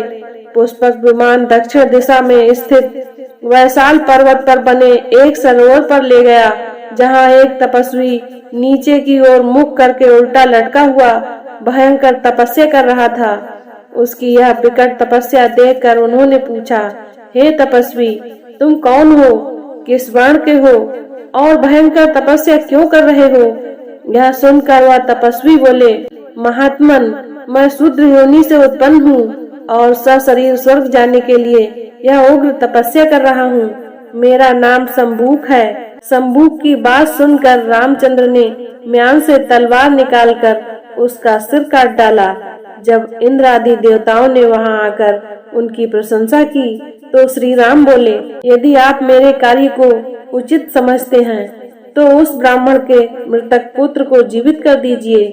राम के अनुरोध को स्वीकार कर इंद्र ने विप्र पुत्र को तत्काल जीवित कर दिया। इंद्र से वर प्राप्त करके रघुनंदन राम महर्षि अगस्त के आश्रम में पहुँचे। वे शंभूक के वध की कथा सुनकर बहुत प्रसन्न हुए और उन्होंने विश्वकर्मा द्वारा दिया हुआ एक दिव्य आभूषण श्री राम को अर्पित किया। वह आभूषण सूर्य के समान दीप्तिमान, दिव्य, विचित्र तथा अद्भुत था। उसे देखकर श्री राम ने महर्षि अगस्त से पूछा, मुनिवर, विश्वकर्मा का यह अद्भुत आभूषण आपके पास कहाँ से आया? जब यह आभूषण इतना विचित्र है तो इसकी कथा भी विचित्र ही होगी। यह जानने का मेरे मन में कौतूहल हो रहा है।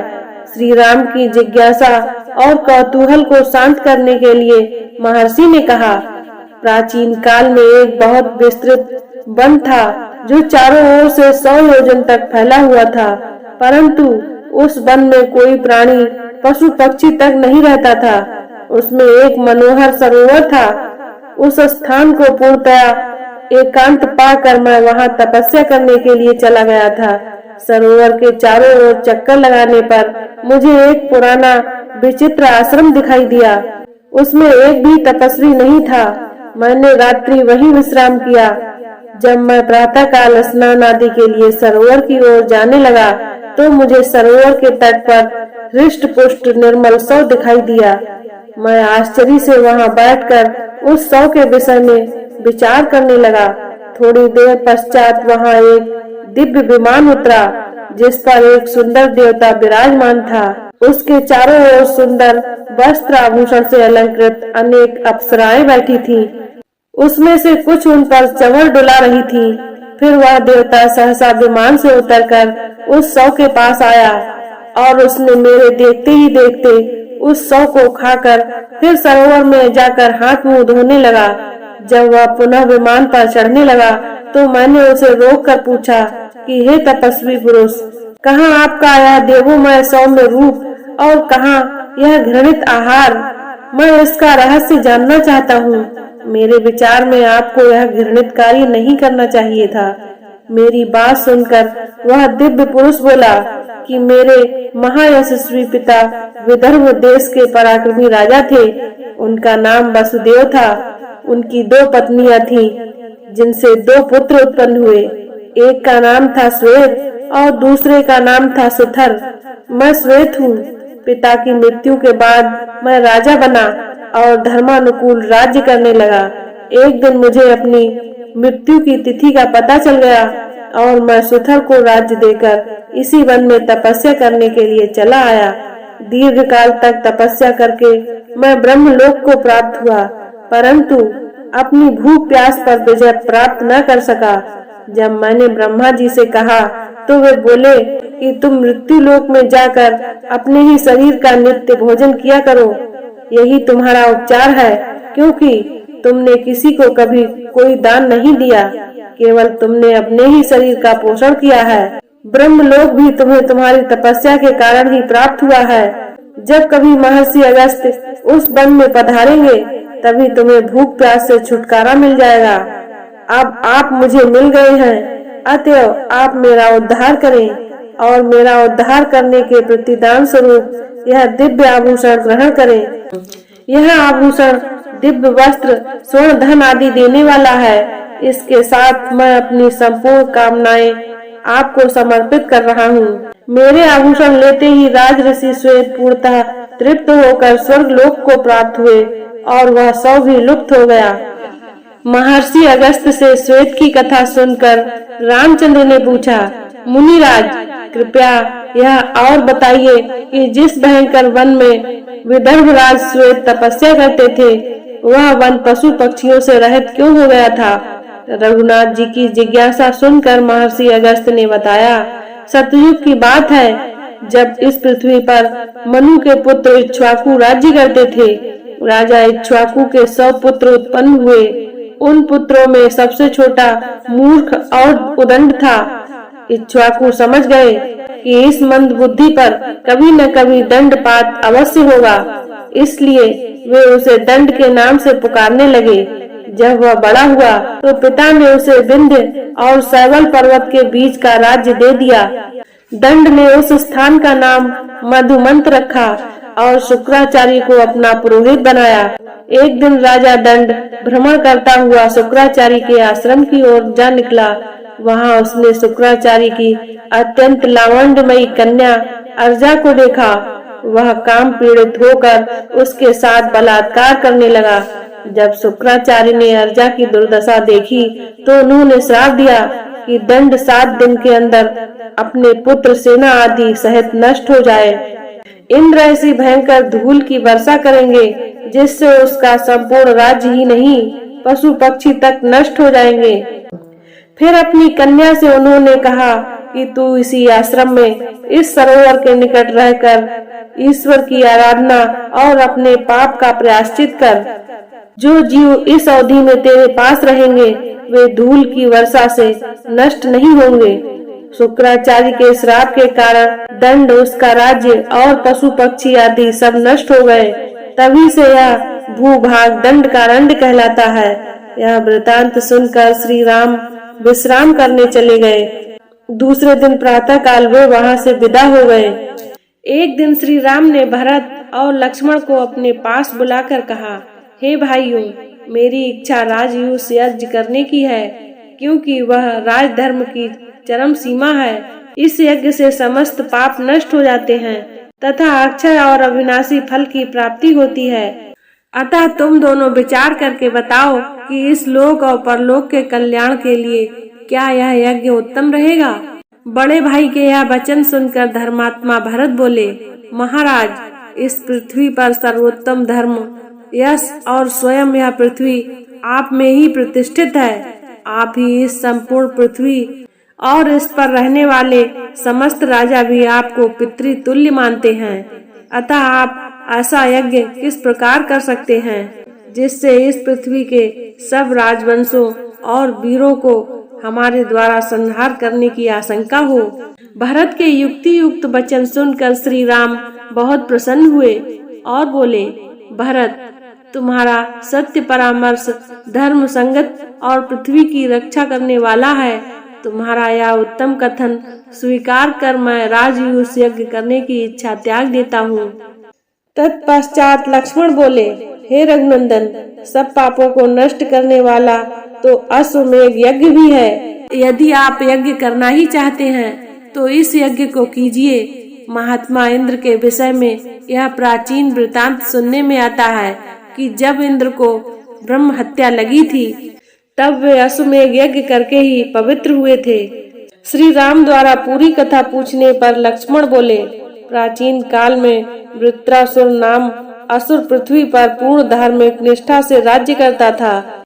एक बार वह अपने ज्येष्ठ पुत्र मधुरेश्वर को राज्य भार सौंपकर कठोर तपस्या करने के लिए वन में चला गया। उसकी तपस्या से इंद्र का भी आसन हिल गया। वह भगवान विष्णु के पास जाकर बोला कि हे प्रभु, तपस्या के बल से वृत्रासुर ने अपनी अधिक शक्ति संचित कर ली है। मैं अब उस पर शासन नहीं कर सकता। यदि उसने तपस्या के फल स्वरूप कुछ शक्ति और बढ़ा ली तो हम सब देवताओं को सदा उसके अधीन रहना पड़ेगा। इसलिए प्रभु आप कृपा करके संपूर्ण लोकों को उसके आधिपत्य से बचाइए, किसी भी प्रकार से उसका वध कीजिए। देवराज की यह प्रार्थना सुनकर भगवान विष्णु बोले कि यह तो तुम जानते हो देवराज, मुझे वृत्रासुर से स्नेह है, इसलिए मैं उसका वध नहीं कर सकता, परंतु तुम्हारी प्रार्थना भी मैं अस्वीकार नहीं कर सकता। इसलिए मैं अपने तेज को तीनों भागों में इस प्रकार विभाजित कर दूंगा जिससे तुम स्वयं वृत्रासुर का वध कर सको। मेरे तेज का एक भाग तुम्हारे अंदर प्रवेश करेगा, दूसरा तुम्हारे वज्र में और तीसरा पृथ्वी में, ताकि वह वृत्रासुर के धराशायी होने पर उसका भार सहन कर सके। भगवान से यह वरदान पाकर इंद्र देवताओं सहित उस वन में गए जहाँ वृत्र तपस्या कर रहा था। अवसर पाकर इंद्र ने अपने शक्तिशाली वज्र वृत्रासुर के मस्तक पर दे मारा। इससे वृत्र का सिर कटकर अलग जा गिरा।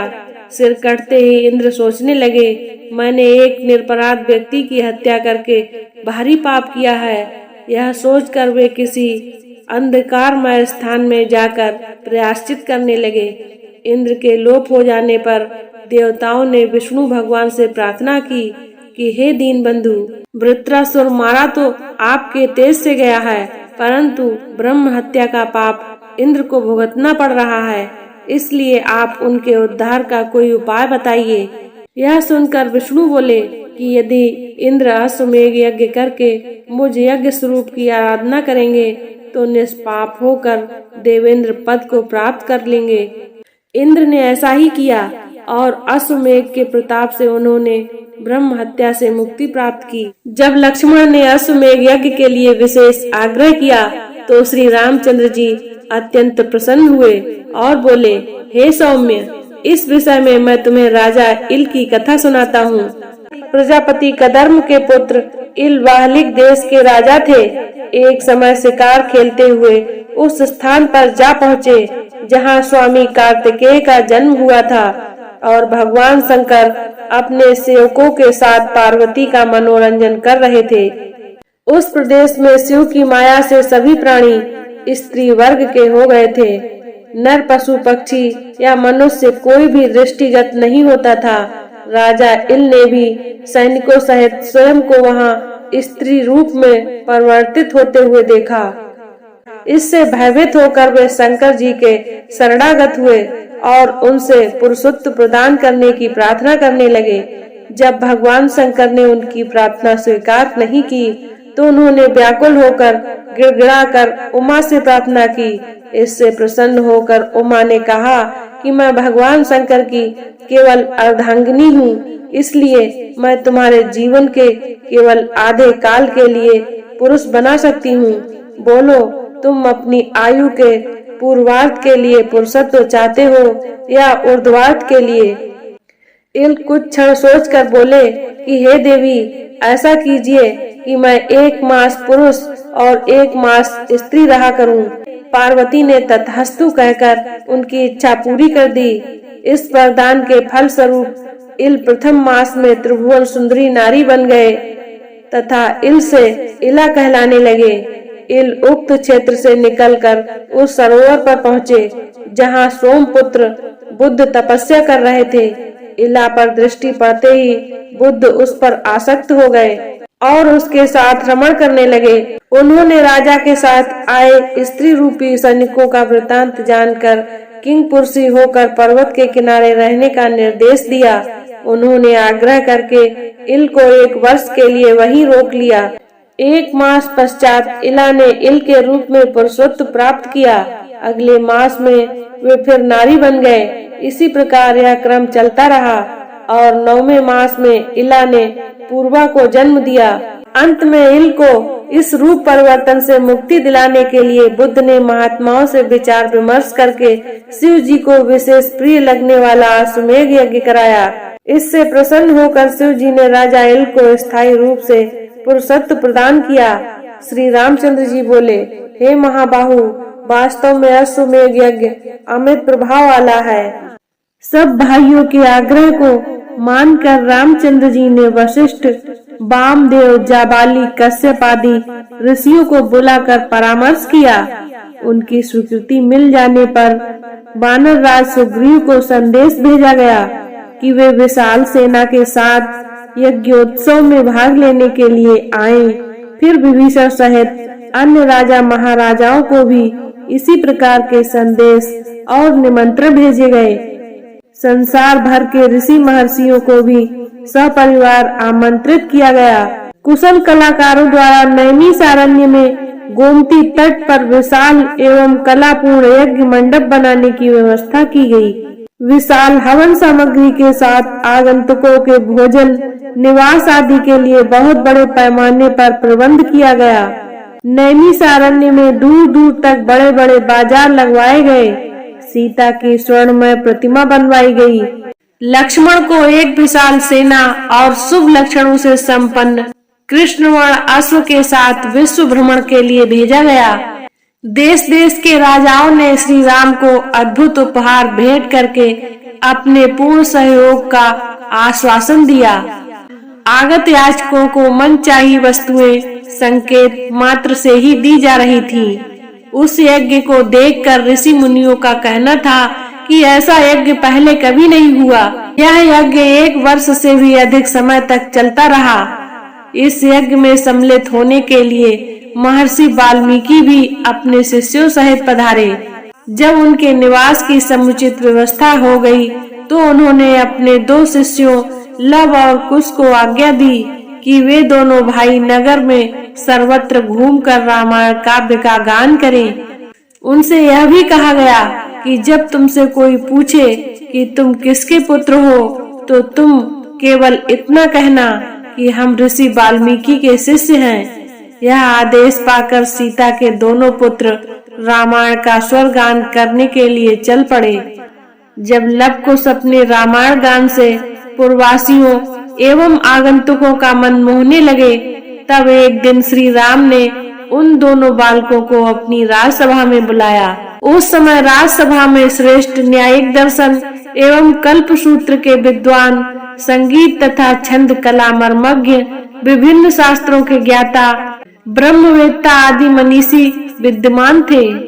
लव कुश को देखकर सबको ऐसा प्रतीत होता था मानो दोनों श्री राम के ही प्रतिरूप हैं। यदि इनके सिर पर जटाजूट और शरीर पर वल्कल न होते तो इनमें और श्री राम में कोई अंतर दिखाई न देता।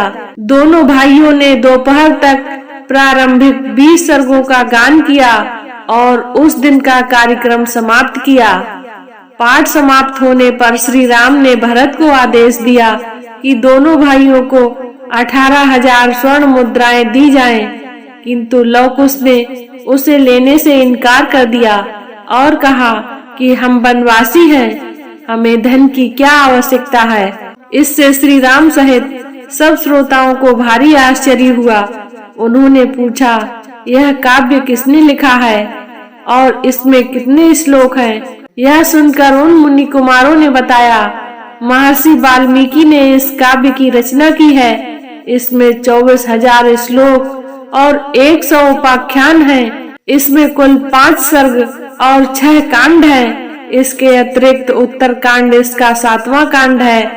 आपका चरित्र ही इस महाकाव्य का विषय है। यह सुनकर रघुनाथ जी ने यज्ञ समाप्त होने के पश्चात संपूर्ण महाकाव्य सुनने की इच्छा प्रकट की।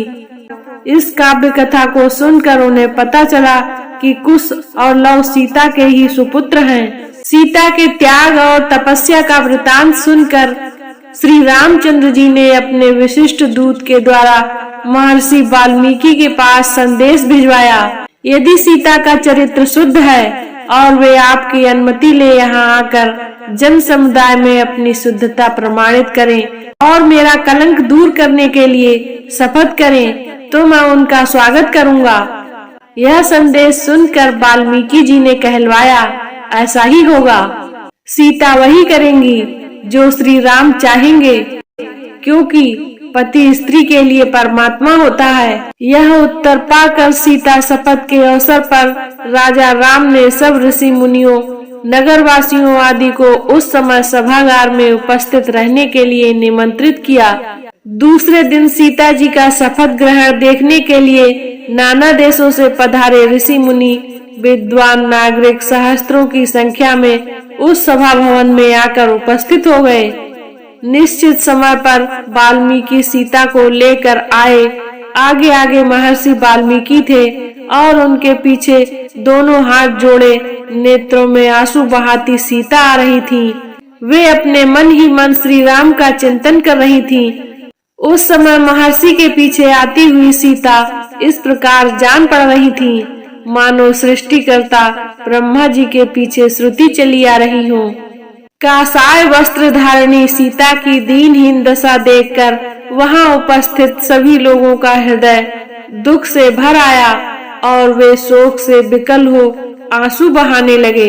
वाल्मीकि जी बोले, श्री राम, मैं तुम्हें विश्वास दिलाता हूँ कि सीता पवित्र और सती है। कुश और लव आपके ही पुत्र हैं। मैं कभी मिथ्या भाषण नहीं करता। यदि मेरा कथन मिथ्या है तो मेरी संपूर्ण तपस्या निष्फल हो जाए। मेरी इस साक्षी के बाद सीता स्वयं शपथ पूर्वक आपको अपनी निर्दोषता का आश्वासन देंगी। महर्षि के इन उत्तम वचनों को सुनकर और सभा के मध्य में जानकी को प्रांजलि भूत खड़ी देखकर रघुनंदन बोले, हे ऋषि श्रेष्ठ, आपका कथन सत्य है और आपके निर्दोष वचनों पर मुझे पूर्ण विश्वास है। वास्तव में वैदेही ने अपनी सच्चरित्रता का विश्वास मुझे अग्नि परीक्षा के समक्ष ही दिला दिया था, परंतु लोकापवाद के कारण ही मुझे इन्हें त्यागना पड़ा। आप मुझे इस अपराध के लिए क्षमा करें। तत्पश्चात श्री राम सभी ऋषि मुनियों, देवताओं और उपस्थित जन समूहों को लक्ष्य करके बोले, हे मुनि एवं विज्जनों, मुझे महर्षि वाल्मीकि जी के कथन पर पूर्ण विश्वास है, परंतु यदि सीता स्वयं सबके समक्ष अपनी शुद्धता का पूर्ण विश्वास दे तो मुझे प्रसन्नता होगी। राम का कथन समाप्त होते ही सीता हाथ जोड़कर नेत्र झुकाए बोली, मैंने अपने जीवन में यदि श्री रघुनाथ जी के अतिरिक्त कभी किसी दूसरे पुरुष का चिंतन न किया हो तो मेरी पवित्रता के प्रमाण स्वरूप भगवती पृथ्वी देवी अपनी गोद में मुझे स्थान दें। सीता के इस प्रकार शपथ लेते ही पृथ्वी फटी, उसमें से एक सिंहासन निकला। उसी के साथ पृथ्वी की अधिष्ठात्री देवी भी दिव्य रूप में प्रकट हुई। उन्होंने दोनों भुजाएं बढ़ाकर स्वागत पूर्वक सीता को उठाया और प्रेम से सिंहासन पर बिठा लिया। देखते ही देखते सीता सहित सिंहासन पृथ्वी में लुप्त हो गया। सारे दर्शक स्तब्ध से यह अभूतपूर्व दृश्य देखते रहे। संपूर्ण वातावरण मोहाच्छन्न सा हो गया।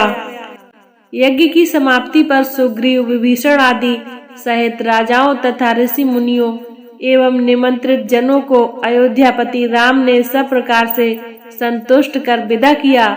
इसके पश्चात उन्होंने राजकाज में मन लगाया। प्रजा का पालन करते हुए उन्होंने असंख्य यज्ञ एवं धार्मिक अनुष्ठान किए। उनके राज्य की महिमा दूर दूर तक फैल रही थी। प्रजा सब प्रकार से सुखी और संपन्न थी। पुत्रों एवं पौत्रों की समृद्धि एवं श्रद्धा से घिरी हुई माता कौशल्या ने इस संसार का त्याग किया।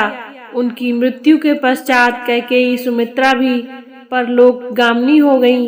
भरत के पुत्र तक्ष और पुष्कल जब बड़े हुए तो कैकेय, नरेश तथा भरत के मामा युद्धजित ने श्री राम के पास संदेश भेजा कि सिंधु नदी के दोनों तटों पर गंधर्व देश बसा हुआ है।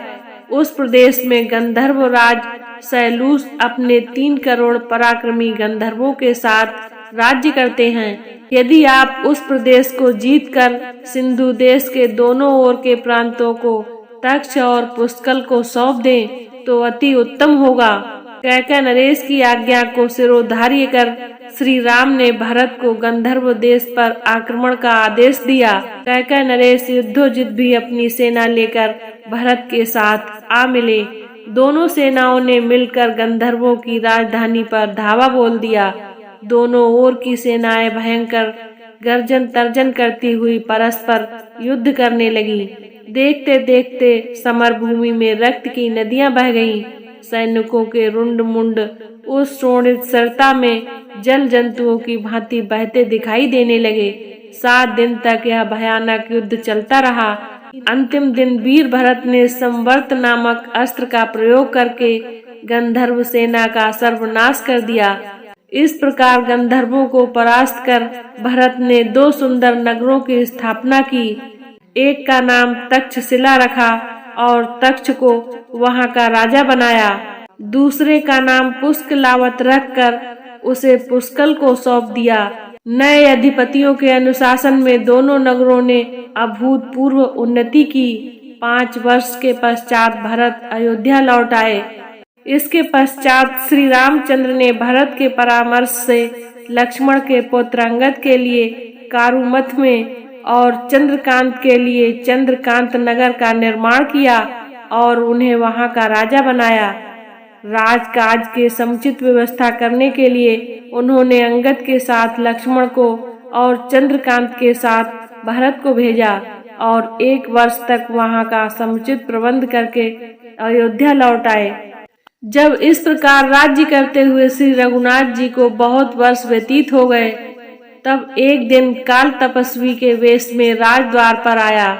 उसने संदेश भिजवाया कि मैं महर्षि यतिवल का दूत हूँ और अत्यंत आवश्यक कार्य से श्री रामचंद्र जी से मिलना चाहता हूँ। संदेश पाकर रामचंद्र जी ने उसे तत्काल बुला भेजा। काल के उपस्थित होने पर श्री राम ने उन्हें सत्कार पूर्वक यथोचित आसन दिया और महर्षि यतिवल का संदेश सुनाने का आग्रह किया। यह सुनकर मुनि वेशधारी काल ने कहा, यह बात अत्यंत गोपनीय है। यहाँ हम दोनों के अतिरिक्त कोई तीसरा व्यक्ति नहीं आना चाहिए। मैं आपको इसी शर्त पर उनका संदेश दे सकता हूँ कि यदि आप बातचीत के समय कोई व्यक्ति आ जाए तो आप उसका वध कर देंगे। श्री राम ने काल की बात को मानकर लक्ष्मण से कहा, तुम इस समय द्वारपाल को विदा कर दो और स्वयं ड्योढ़ी पर जाकर खड़े हो जाओ। ध्यान रहे, इस मुनि के जाने तक कोई यहाँ आने न पाए। जो भी आएगा मेरे द्वारा मारा जाएगा। जब लक्ष्मण वहां से चले गए तो उन्होंने काल से महर्षि का संदेश सुनाने के लिए कहा। उनकी बात सुनकर काल बोला, मैं आपकी माया द्वारा उत्पन्न आपका पुत्र काल हूँ। ब्रह्मा जी ने कहलाया है कि आपने लोगों की रक्षा करने के लिए जो प्रतिज्ञा की थी वह पूरी हो गई। अब आपके स्वर्ग लौटने का समय आ गया है। वैसे आप अब भी यहाँ रहना चाहें तो आपकी इच्छा है। यह सुनकर श्री राम ने कहा, जब मेरा कार्य पूरा हो गया है तो मैं फिर यहाँ रहकर क्या करूँगा। मैं शीघ्र ही अपने लोक को लौटूंगा। जब काल रामचंद्र जी से इस प्रकार वार्तालाप कर रहा था, उसी समय राजप्रसाद के द्वार पर महर्षि दुर्वासा रामचंद्र जी से मिलने के लिए आए। वे लक्ष्मण से बोले, मुझे तत्काल राघव से मिलना है। विलंब होने से मेरा काम बिगड़ जाएगा, इसलिए तुम उन्हें तत्काल मेरे आगमन की सूचना दो। लक्ष्मण बोले, वे इस समय अत्यंत व्यस्त हैं। आप मुझे आज्ञा दीजिए। जो भी कार्य होगा मैं पूरा करूंगा। यदि उन्हीं से मिलना हो तो आपको 2 घड़ी प्रतीक्षा करनी होगी। यह सुनते ही मुनि दुर्वासा का मुख क्रोध से तमतमा गया और वे बोले, तुम अभी जाकर राघव को मेरे आगमन की सूचना दो। यदि तुम विलंब करोगे तो मैं श्राप देकर समस्त रघुकुल और अयोध्या को अभी इसी क्षण भस्म कर दूंगा। ऋषि की क्रोध युक्त वचन सुनकर लक्ष्मण सोचने लगे, चाहे मेरी मृत्यु हो जाए, रघुकुल का विनाश नहीं होना चाहिए। यह सोचकर उन्होंने रघुनाथ जी के पास जाकर दुर्वासा के आगमन का समाचार जा सुनाया। रामचंद्र जी काल को विदा कर महर्षि दुर्वासा के पास पहुँचे। उन्हें देखकर दुर्वासा ऋषि ने कहा, रघुनंदन, मैंने दीर्घ काल तक उपवास करके आज इसी क्षण अपना व्रत खोलने का निश्चय किया है। इसलिए तुम्हारे यहाँ जो भी भोजन तैयार हो तत्काल मंगाओ और श्रद्धा पूर्वक मुझे खिलाओ। रामचंद्र जी ने उन्हें सब प्रकार से संतुष्ट कर विदा कर दिया। फिर वे काल के दिए गए वचन को स्मरण कर भावी भातृवियोग की आशंका से अत्यंत दुखी हुए। अग्रज को दुखी देखकर लक्ष्मण बोले, प्रभु यह तो काल की गति है, आप दुखी न हो और निश्चिंत होकर मेरा वध करके अपनी प्रतिज्ञा पूरी करें। लक्ष्मण की बात सुनकर वे और भी व्याकुल हो गए। उन्होंने गुरु वशिष्ठ तथा मंत्रियों को बुलाकर उन्हें संपूर्ण वृतांत सुनाया। यह सुनकर वशिष्ठ जी बोले, राघव आप सबको शीघ्र ही इस संसार को त्याग कर अपने अपने लोकों को जाना है। इसका आरंभ सीता के प्रस्थान से हो चुका है, इसलिए आप लक्ष्मण का परित्याग करके अपनी प्रतिज्ञा पूरी करें। प्रतिज्ञा नष्ट होने से धर्म का लोप हो जाता है। साधु पुरुषों का त्याग करना उनके वध करने के समान ही होता है। गुरु वशिष्ठ की सम्मति मानकर श्री राम ने दुखी मन से लक्ष्मण का परित्याग कर दिया। वहां से चलकर लक्ष्मण सरयू के तट पर आए। जल का आचमन कर हाथ जोड़कर प्राणवायु को रोककर उन्होंने अपने प्राण विसर्जन किए। आज की कथा को यहीं पर विराम देते हैं। कथा को पूरा सुनने के लिए धन्यवाद। इससे आगे की कथा है महाप्रयाण, देखना ना भूलें। इसी तरह की ज्ञानवर्धक कथा कहानियों को सुनने के लिए जय श्री राम। मित्रों, आज कथा का समापन होने जा रहा है। आपको रामायण कथा कैसी लगी कमेंट में जरूर बताएं। आपसे अनुरोध है कि आप किस प्रकार की कथा सुनना चाहेंगे, कमेंट में अवश्य बताएं। धन्यवाद। तो आज की कथा है श्री राम का महाप्रयाण। लक्ष्मण का त्याग करके अत्यंत शोक विहल हो रघुनंदन ने पुरोहित, मंत्रियों और नगर के श्रेष्ठ जनों को बुलाकर कहा, आज मैं अयोध्या के सिंहासन पर भरत का अभिषेक कर स्वयं वन को जाना चाहता हूँ। यह सुनते ही सबके नेत्रों से अश्रुधारा बहने लगी। भरत ने कहा, मैं भी अयोध्या में नहीं रहूंगा, मैं आपके साथ चलूंगा। आप कुश और लव का अभिषेक कर दीजिए। प्रजाजन भी कहने लगे कि हम सब भी आपके साथ चलेंगे। कुछ क्षण विचार करके उन्होंने दक्षिण कौशल का राज्य कुश को और उत्तर कौशल का राज्य लव को सौंपकर उनका अभिषेक किया। कुश के लिए विंध्याचल के किनारे कुशावती और लव के लिए श्रावस्ती नगरों का निर्माण कराया। फिर उन्हें अपनी अपनी राजधानियों को जाने का आदेश दिया। इसके पश्चात एक द्रुतगामी दूत भेजकर मधुपुरी से शत्रुघ्न को बुलाया। दूत ने शत्रुघ्न को लक्ष्मण का त्याग, लव कुश के अभिषेक आदि की सारी बातें भी बताईं। इस घोर कुलक्षकारी वृतांत को सुनकर शत्रुघ्न अवाक रह गए। तदंतर उन्होंने अपने दोनों पुत्रों सुबाहु और शत्रुघाती को अपना राज्य बांट दिया। उन्होंने सुबाहु को मथुरा का और शत्रुघाती को विदिशा का राज्य सौंपकर तत्काल अयोध्या के लिए प्रस्थान किया। अयोध्या पहुंचते ही वे बड़े भाई से बोले, मैं भी आपके साथ चलने के लिए तैयार होकर आया हूँ। कृपया आप ऐसी कोई बात ना कहें जो मेरे निश्चय में बाधक हो। इसी बीच सुग्रीव भी आ गए और उन्होंने बताया कि मैं अंगद का राज्याभिषेक करके आपके साथ चलने के लिए आया हूँ। उनकी बात सुनकर रामचंद्र जी मुस्कुराए और बोले, बहुत अच्छा। फिर विभीषण से बोले, विभीषण मैं चाहता हूँ कि तुम इस संसार में रहकर लंका में राज्य करो। यह मेरी हार्दिक इच्छा है। आशा है कि तुम इसे अस्वीकार नहीं करोगे। विभीषण ने भारी मन से रामचंद्र जी का आदेश स्वीकार कर लिया। श्री राम ने हनुमान को भी सदैव पृथ्वी पर रहने की आज्ञा दी। जामवंत, मैंद और द्विध को द्वापर तथा कलयुग की संधि तक जीवित रहने का आदेश दिया।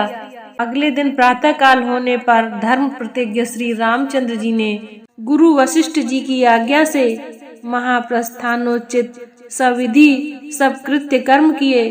तत्पश्चात पीताम्बर धारण कर हाथ में कुशा लिए राम ने वैदिक मंत्रों के उच्चारण के साथ सरयू नदी की ओर प्रस्थान किया। नंगे पैर चलते हुए वे सूर्य के समान प्रकाशमान मालूम पड़ रहे थे।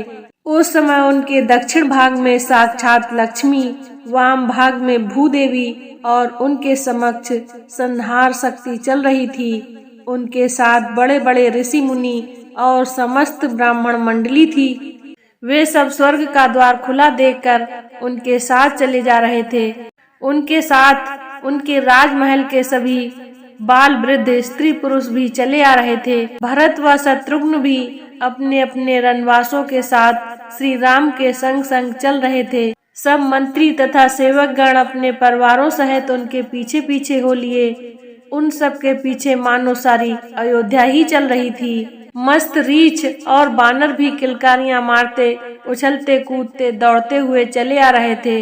इस समस्त समुदाय में कोई भी दुखी अथवा उदास नहीं था, बल्कि सभी इस प्रकार प्रफुल्लित थे जैसे छोटे बच्चे मनचाहा खिलौना पाने पर प्रसन्न होते हैं। इस प्रकार चलते हुए वे सरयू नदी के पास पहुँचे। उसी समय सृष्टिकर्ता ब्रह्मा जी सब देवताओं और ऋषियों के साथ वहां आ पहुँचे। श्री राम को स्वर्ग ले जाने के लिए करोड़ों विमान भी वहां उपस्थित हुए। उस समय समस्त आकाश मंडल दिव्य तेज से दमकने लगा। शीतल मंद सुगंधित वायु बहने लगी। आकाश में गंधर्व दुदुम्बियां बजाने लगे, अप्सराएं नृत्य करने लगी और देवतागण फूल बरसाने लगे। श्री रामचंद्र जी ने सभी भाइयों और साथ में आए हुए जन समुदाय के साथ पैदल ही सरयू नदी में प्रवेश किया। तब आकाश में ब्रह्मा जी बोले, हे राघव, हे विष्णु, आपका मंगल हो। हे विष्णु रूप रघुनंदन, आप अपने भाइयों के साथ अपने स्वरूप भूतलोक में प्रवेश करें। चाहे आप चतुर्भुज विष्णु रूप धारण करें और चाहे सनातन आकाशमय अव्यक्त ब्रह्मा रूप में रहें। पितामह ब्रह्मा जी की स्तुति सुनकर श्री राम वैष्णवी तेज में प्रविष्ट हो विष्णुमय हो गए। सब देवता, ऋषि मुनि, मरुदगण, इंद्र और अग्निदेव उनकी पूजा करने लगे। नाग, यक्ष, किन्नर, अप्सराएं तथा राक्षस आदि प्रसन्न होकर उनकी स्तुति करने लगे। तभी विष्णु रूप श्री राम ब्रह्मा जी से बोले, हे सुव्रत, ये जितने भी जीव स्नेहवश मेरे साथ चले आए हैं, ये सब मेरे भक्त हैं। इन सब को स्वर्ग में रहने के लिए उत्तम स्थान दीजिए। ब्रह्मा जी ने उन सबको ब्रह्मलोक के समीप स्थित संतानक नामक लोक में भेज दिया। बानर और रीछ आदि जिन जिन देवताओं के अंश से उत्पन्न हुए थे, वे सब उन्हीं में लीन हो गए। सुग्रीव ने सूर्य मंडल में प्रवेश किया। उस समय जिसने भी सरयू में डुबकी लगाई, वही शरीर त्याग कर परधाम का अधिकारी हो गया। मित्रों, आज रामायण का समापन हो गया। आपका दिन मंगलमय हो। मंगल भवन अमंगल हारी, द्रबहु सुदशरथ अजर बिहारी। राम सिया राम, सिया राम जय जय राम। राम सिया राम, सिया राम जय जय राम। सीता राम चरित अति पावन, मधुर सरस और अति मन भावन। पुनि पुनि कितने हो सुने सुनाए, हिय की प्यास बुझत न बुझाए। श्री रघुवीर भक्त हितकारी, सुन लीजिए प्रभु अरज हमारी। निस दिन ध्यान धरो जो कोई, तासम भक्त और नहीं होई। ध्यान धरे शिव जी मन माही, ब्रह्मा इंद्र पार नहीं पाई। जय जय जय रघुनाथ कृपाला, सदा करो संतन प्रतिपाला। तब भुज दंड प्रचंड कृपाला, रावण मार सुरन प्रतिपाला। तुम अनाथ के नाथ गुसाई, दीनन के हो सदा सहाई। मंगल भवन अमंगल हारी, द्रुबहु सुदशरथ अचर बिहारी। राम सिया राम, सिया राम जय जय राम। राम सिया राम, सिया राम जय जय राम। ओ जाकी रही भावना जैसी, रघुमूरति देखी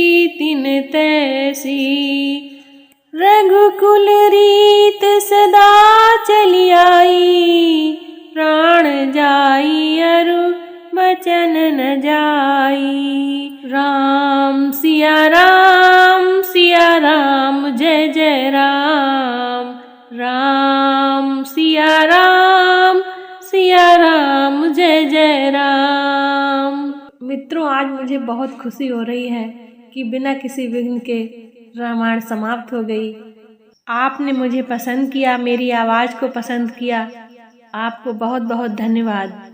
भगवान आपकी मनोकामना पूर्ण करे। जैसे कि रामायण समाप्त होते होते मेरी मनोकामना भगवान ने पूरी कर दी है, वैसे ही आप सबकी मनोकामना जरूर पूर्ण हो। मित्रों, वीडियो को लाइक शेयर जरूर किया करें और कोई त्रुटि हो तो कमेंट में जरूर बताएं और मेरे साथ बने रहने के लिए चैनल को सब्सक्राइब जरूर करें। इतने दिनों से आप मेरी कथाओं को इतने प्यार से सुनते हैं, उसके लिए आपको बहुत बहुत धन्यवाद। मित्रों, इस रामायण कथा की सीरीज को पूरा देखें। ये सर्व मनोकामना पूर्ण रामायण है। आपकी मनोकामना अवश्य पूरी होगी। जय श्री राम।